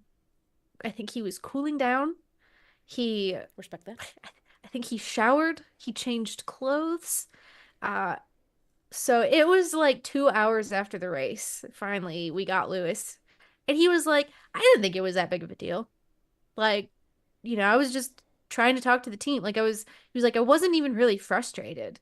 Um, so I don't know. He seemed like he was definitely all head up during the race itself, and then afterward realized now I have to face my actions, and perhaps chose instead to like tone it down. But he was getting pressed on this, and they were like, were you mad? Were you frustrated? Do you feel like the team is letting you down? Do you feel like you're not getting what you need here? And he was just like, no, no, no, no. I didn't think it was that big of a deal. You guys are making a big deal of it. Uh, and I was like, girl, I know you're pissed. I can tell. Because I do the same thing. I play that shit off too It's when fine. I'm mad. It's fine. Yeah. Yeah. But What did Charles yeah, Leclerc have to say? Charles was quiet. He said, usually I will say things after a race, and today I choose not to talk. So he was, you could tell he was more pissed. Very buttoned up, very like one or two word answers. He's usually quite chatty. But this case, he was like, I have not talked to the team. I have not consulted with anyone. I do not want to talk about what my perspective was until I have consulted with them. So very, very quiet, very buttoned up from him. Interesting. Yeah, and it Yeah. wasn't just like, again, Charles Leclerc was running away with it too. So something's going on there where it's like, Yeah. well, so it's just frustrating for both of them. Like, there's many things going on. I'm sure they want to commentate about the swap, but also the cars, they haven't figured it out from the recent complaints from previous races and all this other stuff. So there's a lot going on there. He did. Oh, he did say something. Someone asked Charles if they were going to have upgrades soon, Mm. and he said yes. And they were like, someone was like, "Do you think it's gonna help?" And he was like, "Well, it's not gonna be magic, but I do think it's gonna be really good. So perhaps there's hope on the horizon. Maybe we don't have to be sad about being Ferrari fans now." Well, the problem is, like, everyone's bringing upgrades. Yeah, exactly. Is your So, upgrade gonna be better than everyone else's? so like, is this up? Are the upgrades finally going to make the car to where they should have been like these past couple of races? But everyone's now another step ahead because they also bought the upgrades. It's just like a whole Yeah. game. Fernando Alonso said the same thing about Aston Martin. They're like, oh, we're bringing upgrades, but I wouldn't expect. He's like, everyone else is too, so I don't really know how we compare. Fernando after the race was so funny too. He They just asked if he asked was tired, and he's like, why would I be? He's like, no, I'm not tired. Like, we're working through this. Like, I love doing this. Like, what are you guys Yeah. saying? Like, what are you guys Yeah. trying to make up in the media? Yeah. They were like, do you think you could have done better today? And he was like, nope. I love Fernando, little I shithouse. I love that guy. Piastri did take P1. Congratulations to 6 wins total. in He is 82 outshined less Lando races. Norris. Which, Yep. again, hard to compare because there was a shitbox McLaren that Lando had to deal with, but then they still had the great car that they have now in an equal number of time, etc., etc. Besides that stat, Oscar Piastri does the gritty. He wittily did the gritty.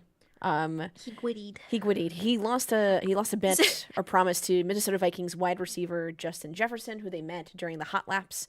Jefferson told Piastri, "No one has ever done it in racing, so you'll be the first one." Okay, so you texted me about this, and I thought you were joking. Because because the drivers who retired all waited until, of course, the last 5 laps of the race before they came to talk to media. Yeah. So I didn't see the last laps. I didn't see the podium celebration or anything. So Ash texted me like, Oscar did the gritty, and I was like, does that just mean he won? Like, I thought Like maybe he's it was on the like grid, so he's grittying. Yeah. yeah, or something. Like I thought No. it was like slang or like maybe this has meaning that I don't understand. And then I was walking to go talk to Christian Horner, scrolling through my phone and go, "Oh, he literally did the gritty." He we did the gritty. And he's like, yeah, I'm never doing that again. But I thought that was fun. You know, he kept It a was promise, funny. which we love to see from people. We love when people keep promises. 2, I thought that was a fun little, like, I don't know, moment from Oscar Piastri that we usually Yeah. don't see. So Yeah. It wasn't good. You could tell there was no was practice endearing. involved. Yeah, yes. Yeah, endearing.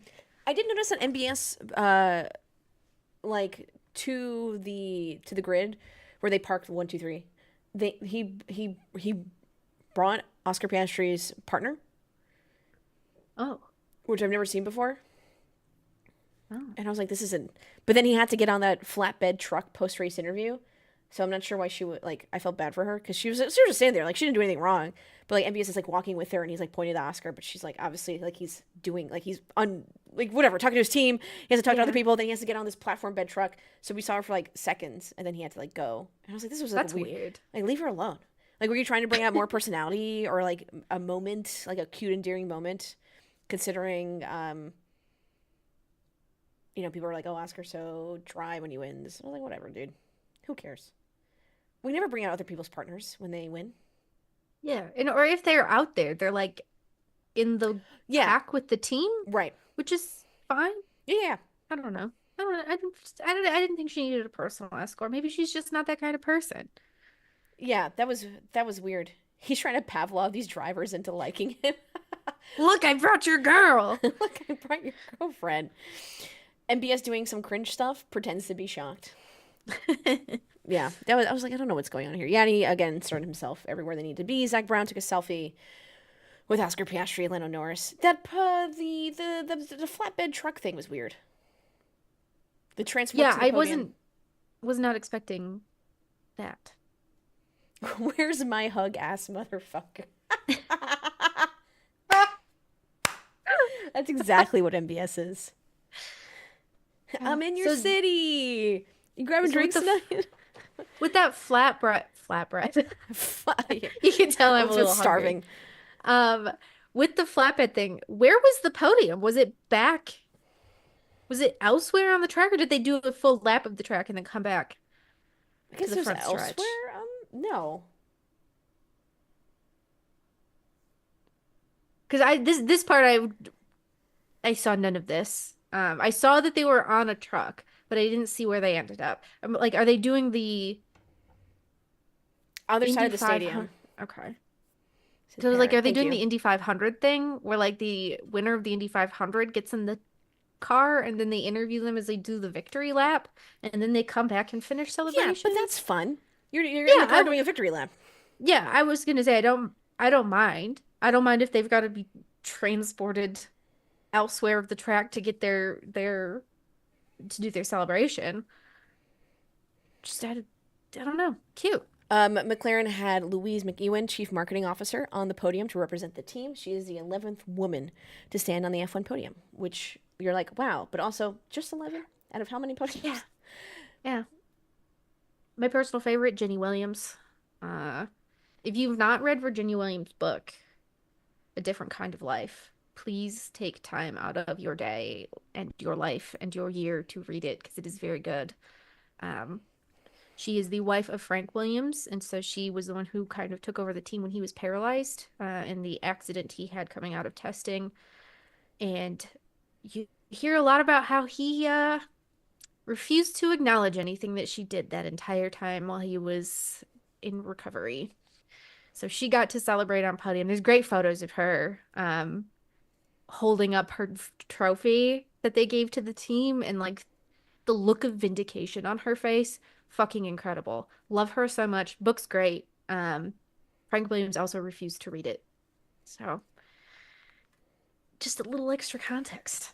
What would you rate this race out of 10 for Chad and Elizabeth? 10 being the best race you've Ooh. ever seen in your entire life. Well, 0 being the worst race you've ever seen in your entire life. A la Spa.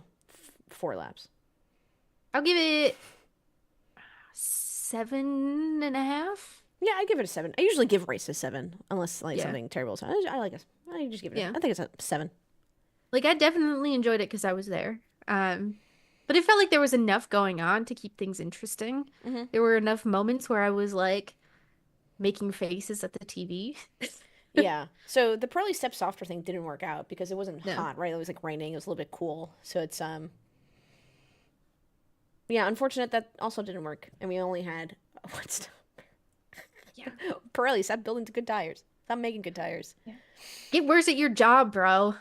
We're seeing the C6 in Imola. So that should be interesting. The softest compound. Ew, We're back to fucking Rainbow Imola Pirellis, sucks, baby. though. No, it's gonna be dramatic now. I don't like it.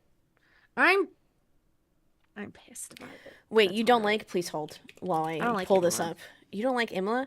I don't like Imola Chat, you're gonna during flame me the for this. race. Well, you don't like the Formula One AWS Gran Premio del Made in Italy at del Emilia Romagna 2025? No. Why do you hate I'm Jeff gonna Bezos?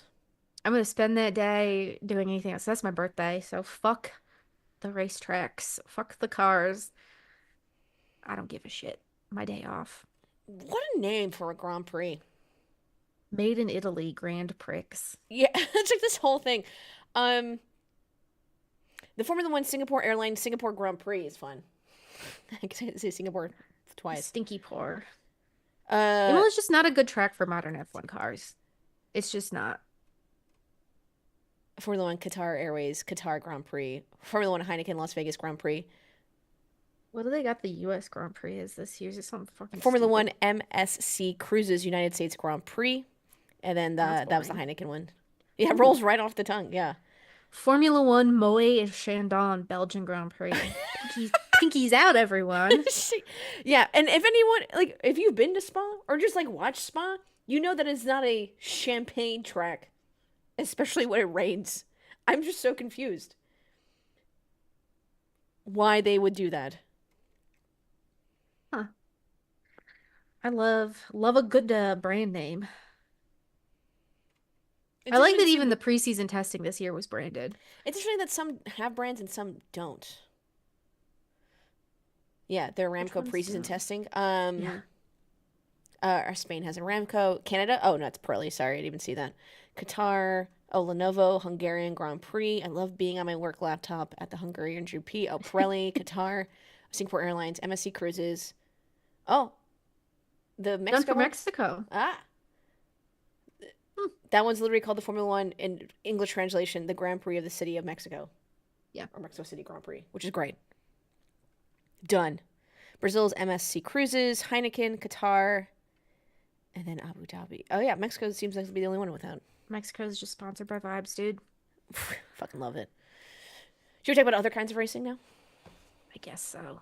I didn't, spoiler alert, I didn't watch anything else. So I'm just going on what I heard from my husband and what I saw on my timeline from here on out. On the internets, IndyCar. Mm-hmm. Barber. Why are we calling Barber the Augusta? Is that what they called it, right? The Augusta of. They've been on that What are we bullshit doing? Why? for a while. For what reason? They called I don't really Miami, know. the Athletic / New York Times Sports whatever Athletic kept like put out this whole thing, and they're like, oh, it's the Miami's the Monaco in the United States, and then in the article they're like, not really, but like we're close to it, and I was like, stop. Why are we doing this? If you've got to qualify it, maybe just don't. Why can't Miami just be the Miami? Barber is not the Augusta. Barber is it's weird. Where's It's Augusta? weird Barbie. Augusta is the where they play the Masters, so it's like really it's like a perfect lawn. They put out Oh, the so it's lawn not report even- before the Masters starts. They have all these flowers that they make sure that the water temperature is a certain temperature a week before the Masters, so they bloom right at the right time. There's a lot of stuff that goes into like the Masters care of the lawn and flowers and the trees. All this other crap. Barbara's got spiders. Fuck yeah, Same thing. concrete. Yeah. Fucking, I don't get it. I don't know. IndyCar likes to make up stuff, and I don't believe anything they're saying. So I'm not sure where they call it the Augusta of. I mean, it's cool, and they have really cool art. I wish we were just like called something different, and like we can emphasize the art more. Like it's funky, it's weird. I'm a big fan. So, but yeah, Alex Palou dominates again. Some People hated it. some people hated it. I don't know. Some people thought it was fine. I feel like there was like a mixed reaction there. Yeah. Yeah. Who was second?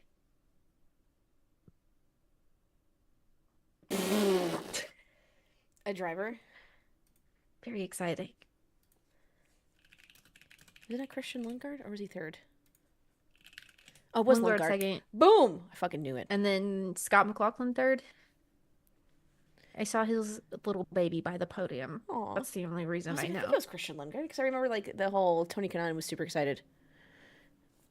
TK. So yeah, but like Palou obviously dominated the entire race. People going back and forth now having the same debate that we did when Max Verstappen was doing well, when Lewis Hamilton was doing well, when Sebastian Vettel was doing well. That dominance is boring. What are you gonna do? At least IndyCar, I didn't watch the race in its entirety. I just watched the highlights. I saw that IndyCar did pick battles to show That's good. this time. Like it seems like they're taking the feedback or like listening somewhat to fans, and like they fixed the timing and they're showing certain things that we like complained that they weren't. So we'll give credit where credit is due there. I don't think dominance is boring, but I guess everyone watches the sport a little differently. Yeah. I don't know. I think people just don't know how to feel about Alex Palou. And I think that's the problem. Because I don't know if I like him or if I do like him now that I've met him in person. I think he's great. But prior to having done so, I was like, I don't know what vibe I get from him. What do you mean? Like otherwise? Yeah, I didn't know if I should like him or if he was boring or if he was a secret shit stir because of all of the McLaren drama that went on with him. Oh, Like, I see. there was like, I feel like there came a point where there were so many conflicting pieces of information about him based on what I had thought in my head he was like, that I was like, I don't know what to do with any of this. Yeah, I think he's people are like, oh, I wish the F1 team would just take him. So he's just, well, I was like, you can tell your other IndyCar drivers to get better. Like, my biggest beef is when this like domination happens, we're blaming the dominant driver instead of everyone else to just Yeah, be just better. get gooder. Just get gooder. It's not his fault. He's incredibly talented. Like, I don't like, what do you Yeah. want him to do? Get worse? That's such like a weird way to place blame. Not that anyone should be Yeah. blamed either. Like, it just Clearly happens that having he's a great. child did not make him several tenths of a second slower either. Yeah, tell everyone to get better. Get good. Have better setups. Like, I don't like, it's not his fault. I think the thing that people weren't frustrated about is that usually IndyCar is like the highlight of a race weekend, and it isn't this season anymore Hmm. because it hasn't been as punchy. Even last season wasn't terribly compelling a ton of the time. But we're getting into the month of May, so things are about to get crazy, and everyone is about to remember that they love IndyCar because the And they completely vibes of forget the 500 are fucking and great. completely forget about it the Monday after. Ellison makes a good point. He's still everyone an oval, so there's some excitement. Um, Yes. yeah, that's fun. Actually, because you mentioned the month of May, we can crop this out. Sorry, I wrote this for a video. Now I have to find it. Month of May. What the month of May entails, because it is May. It is May 6th as we record this, as we're talking on the Twitch chat, whenever you guys watch this. There is a lot that happens in the month of May for the city of Indianapolis and Indianapolis Motor Speedway. As we know, the Indy 500 is this month. So things that happen and show like how big of a deal this is. Like, this is the largest single day sporting event in the world. But it's such a big deal to the city of Indianapolis as well. So the Speedway works with the city to rename streets after drivers and certain like IMS homages. They obviously have the original street name still there, but like they'll put an additional street name of those things. There's then a 500 festival. I believe that happened this weekend. I saw photos of the kickoff Mayo 500 festival. And then there's going to be IMS fan festivals all over the state of Indiana. So it's not just Indianapolis that gets all this love. They put Fan Fest for the 500 all over the state of Indiana. And there's like free stuff, drivers stop by, all this like fun things and sponsors and whatnot. There's also porch parties. They ask race fans to decorate their lawns and their porches in like an Indy 500 IndyCar themed. They wear checkered flag outfits and everyone just drinks beers on their lawns, hangs out. You walk from house to house, like you talk to people. It's like a whole little thing. Drivers will Yes. often come visit certain houses, especially if they're able to coordinate it with people who are very big fans of that driver, which is always really cute. It's really, really fun. Doug Bowles was always out there, president. So he's always great. He's always out there going to Porch Fest and talking to people and hanging out and stuff. So that's always fun. He's always there at the IMS Fan Fest too, even though they're not in Indianapolis. He'll go out and talk to folks. So the opening day for the Indy 500, there is a naturalization ceremony where 33 individuals are inducted to be United States citizens. Their first event as U.S. citizens is the first Indianapolis 500 practice of the year, which is that afternoon. That's cute. So that's like America. How fun. May 13th, 14th, 15th, all practice. May 16th is Fast Friday, where they get an extra 90 HP boost to simulate where they'll get in qualifying, work on quali setups. We'll get more into this as we get closer. So I'm just saying May 17th, May 18th is qualifying. There's a lot more to that, Yes. but I'm just going to put that it's qualifying, and we'll get to the fast and all that stuff there. May 19th is another practice day. May 23rd is Carb Day, because decades ago, the track hosted Carburetor Day, where race teams had their last chance to tune carburetors for the gasoline-powered cars. But that is not a thing. They just kept the name because it's fun. People joke. Crab that day. we're eating Now you a just lettuce. eat carbs. Now you just eat carbs, exactly. Drink beer. Final practice, cars get locked in, big concert and party as well. I think All American Rejects are playing and someone else is playing at Carb Day. Pit stop competitions, which is also really fun too. So fun to get out there. May 24th is Legends Day, where there's an autograph session, a public drivers meeting. And is that also the parade downtown? I think that Yes. happens. Yes. So they'll go from the track to downtown and then back to the track through the city of Indianapolis. And then May 25th is the Indy 500, where gates open, I believe, 6 a.m. with some fireworks that launch, which is really, really fun. And also the Snake Pit, which is an EDM concert that happens at the same exact time as Indy 500. Yes. We call it the month of May because historically gates opened on May 1st for anyone who was around to bring their cars out to the racetrack and start testing, because this used to be the event of the year. And it was also the only event that IMS hosted. So a lot of people, this would be their first and only time to see what the Indianapolis Motor Speedway was all about. And back in the good old days, the old days, they used to drive their race cars to the track if you were coming from somewhere far away.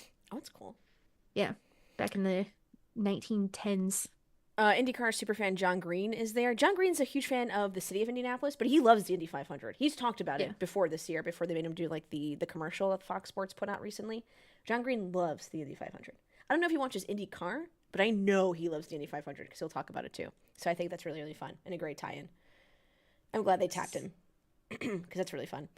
So yeah, it's a big deal, the Indy 500. Greatest spectacle in racing. And again, the world's largest single-day sporting event. So cool. Which is cool. And it's ESPN asked Oscar Piastri because Alonso, when he was in McLaren, racing the Indy 500. Piastri said no. He's not interested. I mean, like, his interest was Formula One. He's here, and that's what he wants to focus on. But he also was quoted saying that those guys are crazy because, like, he knows the speeds that we're going. He's like, imagine going their speeds and getting into an incident and having to deal with passing and all that stuff. He's like, he's like, that does not interest. Like, he's like, I don't want to do that. I respect those guys. He's like, I'll definitely be watching the Indy 500, but he's like, I do not want to race an IndyCar. Crazy. Good, respectful answer, which I love. Yes. Of course, fans are not. No one's going to be normal about it. No one was normal about it in the comment section, but I love that answer from Oscar Piastri. That was really, really sweet. Yeehaw. Let's talk about the NASCARs. I was at a NASCAR race. Connor Zilic is out with a back injury. So he is wasn't able to race in Texas. He had that big nasty wreck last weekend. Wherever the hell they were last weekend, I forgot. Sure. Bless you. Thank you. Ugh. We are at Texas Motor Speedway this weekend. Corey Haim won the trucks race. Oh, yeah, there's a lot of discussion about back and forth on Corey Haim that he should be promoted. And he does have, like, some rides part-time. And he has some experience in Xfinity and Cup.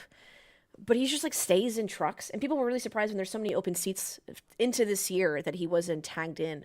And there was some discussion of, like, is it okay if you just want to be a lifer in trucks or / Xfinity and you, like, don't want to move up? Yes.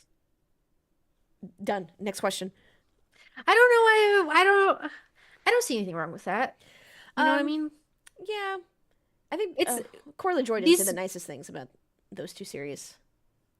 Yeah, well, he's Corey LaJoy, so I don't know. Because trucks and Xfinity seem more like they are, yes, a ladder to the Cup Series, but they're less I don't know, they seem less like a confined thing. Like, it's not like you win the Cups or you win the Truck Series and you have to move up. You can never compete in the Truck Series again. I don't see why you wouldn't just stick it out where you're good at stuff. Yeah. Fuck it. I think it's fine too. So yeah. You mentioned because of the Zilic back injury, he couldn't race in Xfinity, so Kyle Larson was in his car and won. Didn't watch it. Classic Kyle Larson. Go Kyle Larson. And then we had Joey Logano win for the Cup Series race. I can't believe all those cautions that I had to sit with in Stage 3. Because the F1 stuff overlapped a little bit with the NASCAR race. And then we had a Joey Logano win.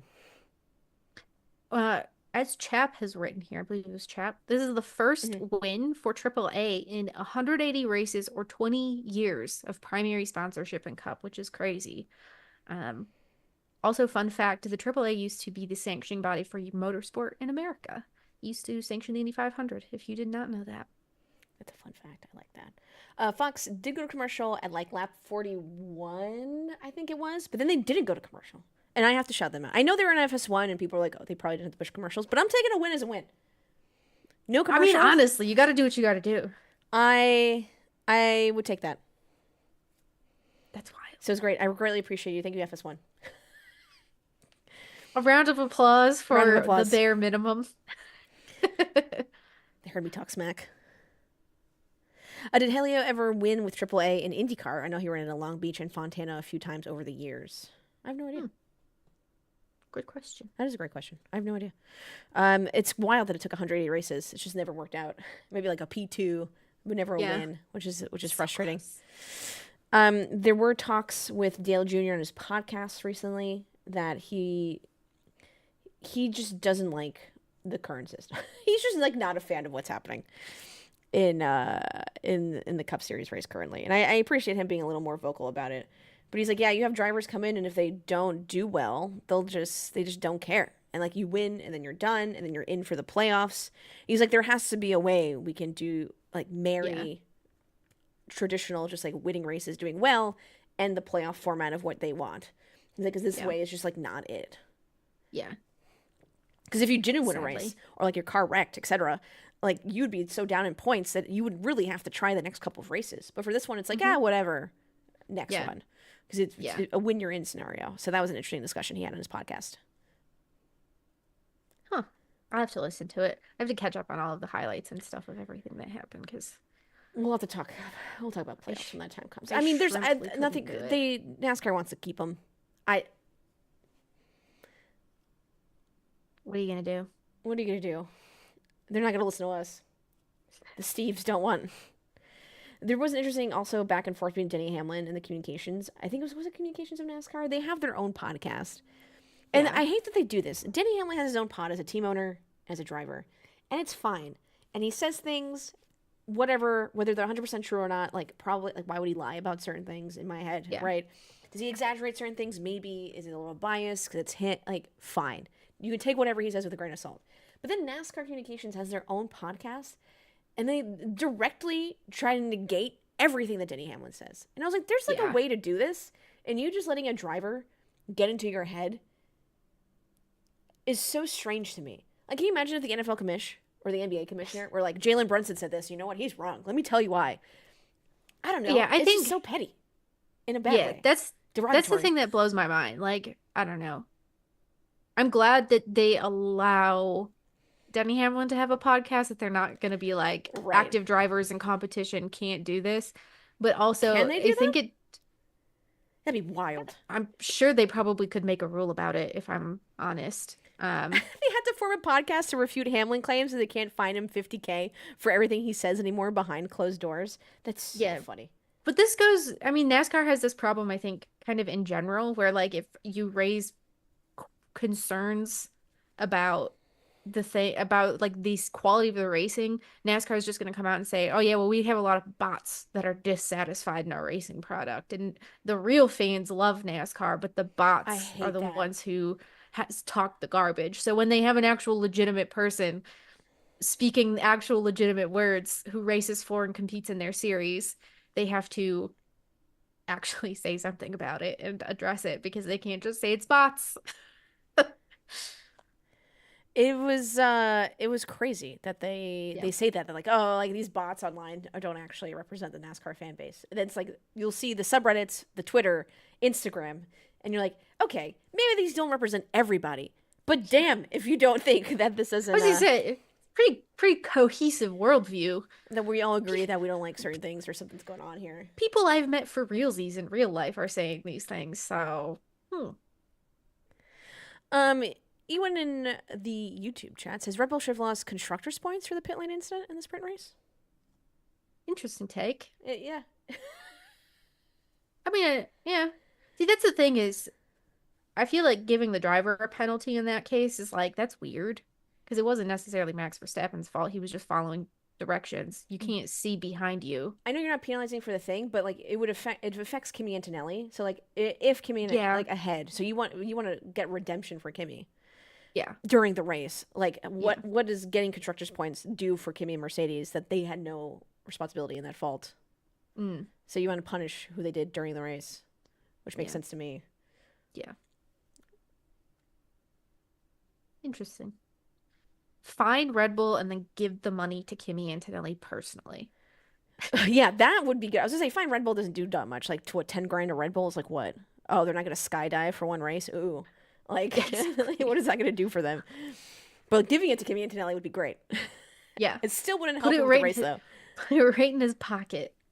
Right in his pocket. What's going on this weekend? We don't have Formula One because they have to go back to Europe, which is always interesting that it works out, but Miami is where it is because of just how the calendar works in the NFL. We do have IndyCar. IndyCars again, which is nice. They are the Indianapolis back-to-back IndyCar? Back-to-back IndyCar?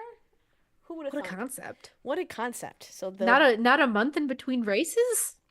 Which is interesting that they're in Indianapolis, even though they'll be in Indianapolis again. I know it's different courses, but it's just like Indy. Indy, baby, month of May. Yeah. And in Also, IndyCar. keep note here. Indy Grand Prix is on a Saturday. It is not on a Sunday. Oh, So I didn't know heads that. up. Wait, why is it on a Yes. Saturday? Because they give them a Sunday off before the race weekend build up to the 500 kicks off. I'm gonna write that down. I didn't even know. Yeah. IndyCar Saturday. Thank you so much, Elizabeth. NASCAR Yeah. at Kansas, MotoGP in the country of France, and IMSA is at Laguna Seca. Dry Lake. Googling this. How many hours is it for Laguna Seca? The race? 17. I have no idea. Don't Oh, listen to I was me. like, that doesn't make any sense, Elizabeth. And I realized you're a kid. I'm just making shit up. Sprint race, 4 hours? 6 hours? When you say sprint race, that still doesn't tell me which hours. It's either 4 or 6. Oh, it's 2.5? Oh, damn. That's short. That's not even any amount of time. I do like Laguna Seca. It is really fun if you're able to watch it. It's only 2.5 hours. It's pretty good. It's like a little longer F1 race, if you can watch it. Big fan of it. MotoGP in France. There's a lot of racing all the time around the world. Don't forget about those that Elizabeth has mentioned. Oh, yeah, Indy Next becomes part of it. MotoGP 2 and 3. We also do have, WEC Spa, 6 hours. Can't believe you forgot to include that, Elizabeth, in our notes. How dare you? I'm so sorry. Spa, the best racetrack in the world. 6 hours. That's great to watch. Porsche Carrera Cup will be also in Spa. GT4 France, TC France, French F4 Championship. They're all the same track. Porsche Carrera Cup France. Oh my gosh. Too many French. What else is there? Supercars Championship. Super 2 Series. GT World Challenge Asia. China Touring Car Championship. TCR China. Australian Superbikes. Oh, shout out, not a shout out, but our condolences as well to the two riders who were killed this weekend at in Alton British Park. Superbikes. Yeah. That was a 11 rider accident. 2 did not make it. Very sad coming from them. It's yeah. If anyone finds out more information, if there's a GoFundMe for their cause or for their families, please let us know. That's why it's hard. 2 drivers in their 20s. That's tough. Yeah. It's hard as a fan to kind of, I know, you and I have talked about this personally, just like when this happens, it's just, it's not easy. It's not easy. One of those things is like you got to figure out where you draw your own line. And this is part of why I struggle so much with bikes. I don't like watching people get hurt, and when they fall off those fucking things, there's nowhere for them to go. Marc Marquez having 9,000 shoulder surgeries.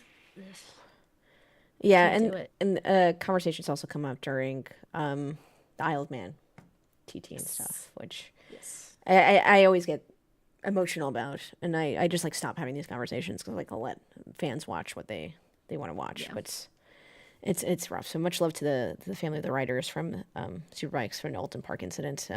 Yeah, let us know if there's more information on, again, GoFundMes and things like that so we can support their families in this time. Chat, thank you so much for hanging out with us, for watching, for discussing, for yapping with us. Elizabeth, anything coming out for you this weekend? No, I'm taking a little break. I'm gonna have some interviews with Graham Loudon that will go up this week. I will have my formal official review of the F1 Academy first docuseries, first episode. I think that's it. I'm firmly in recovery right now. There is the Kimi Antonelli documentary, right? Yeah, That came out yesterday. I got to watch it, like the world premiere, with WhatsApp, which was really cool.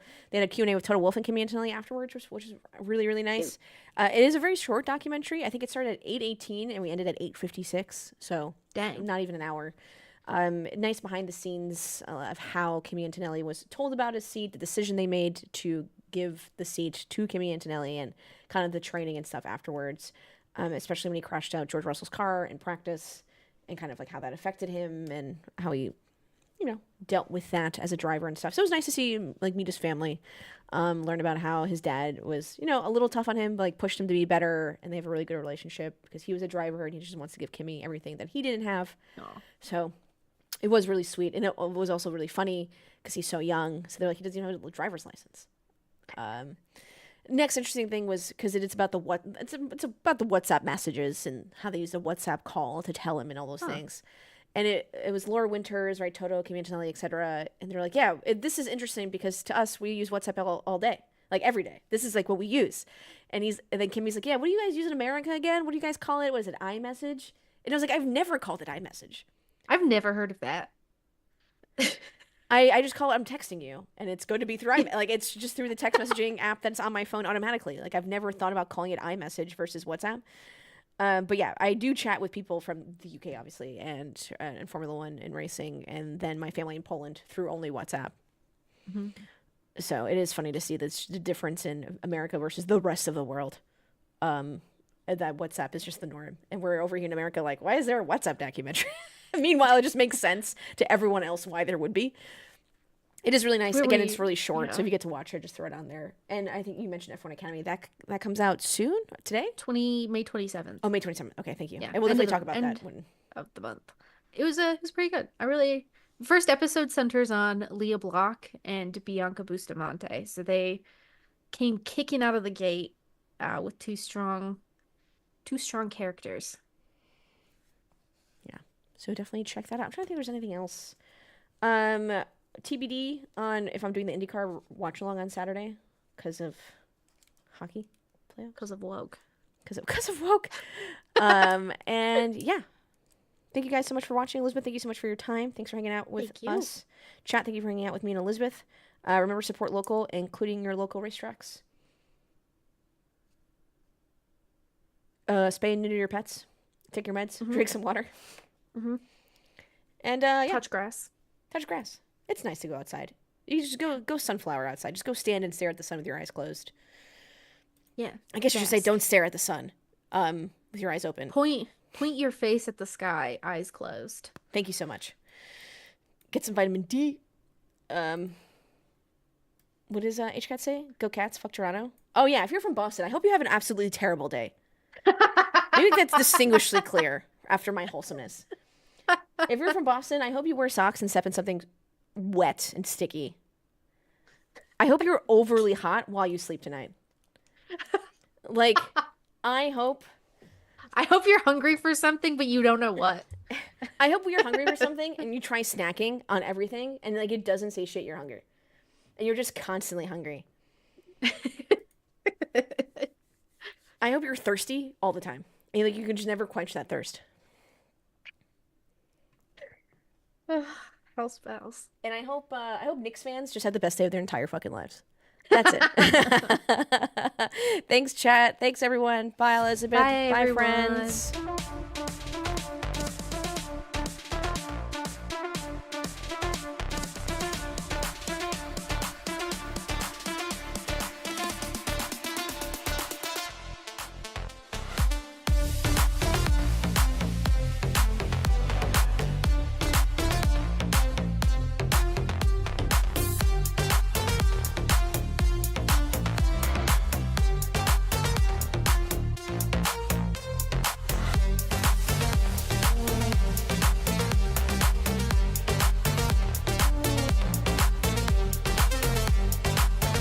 I hate when you have to sneeze and you can't. It like gets stuck in your nose and it hurts, like in your sinuses. It's just the fucking worst.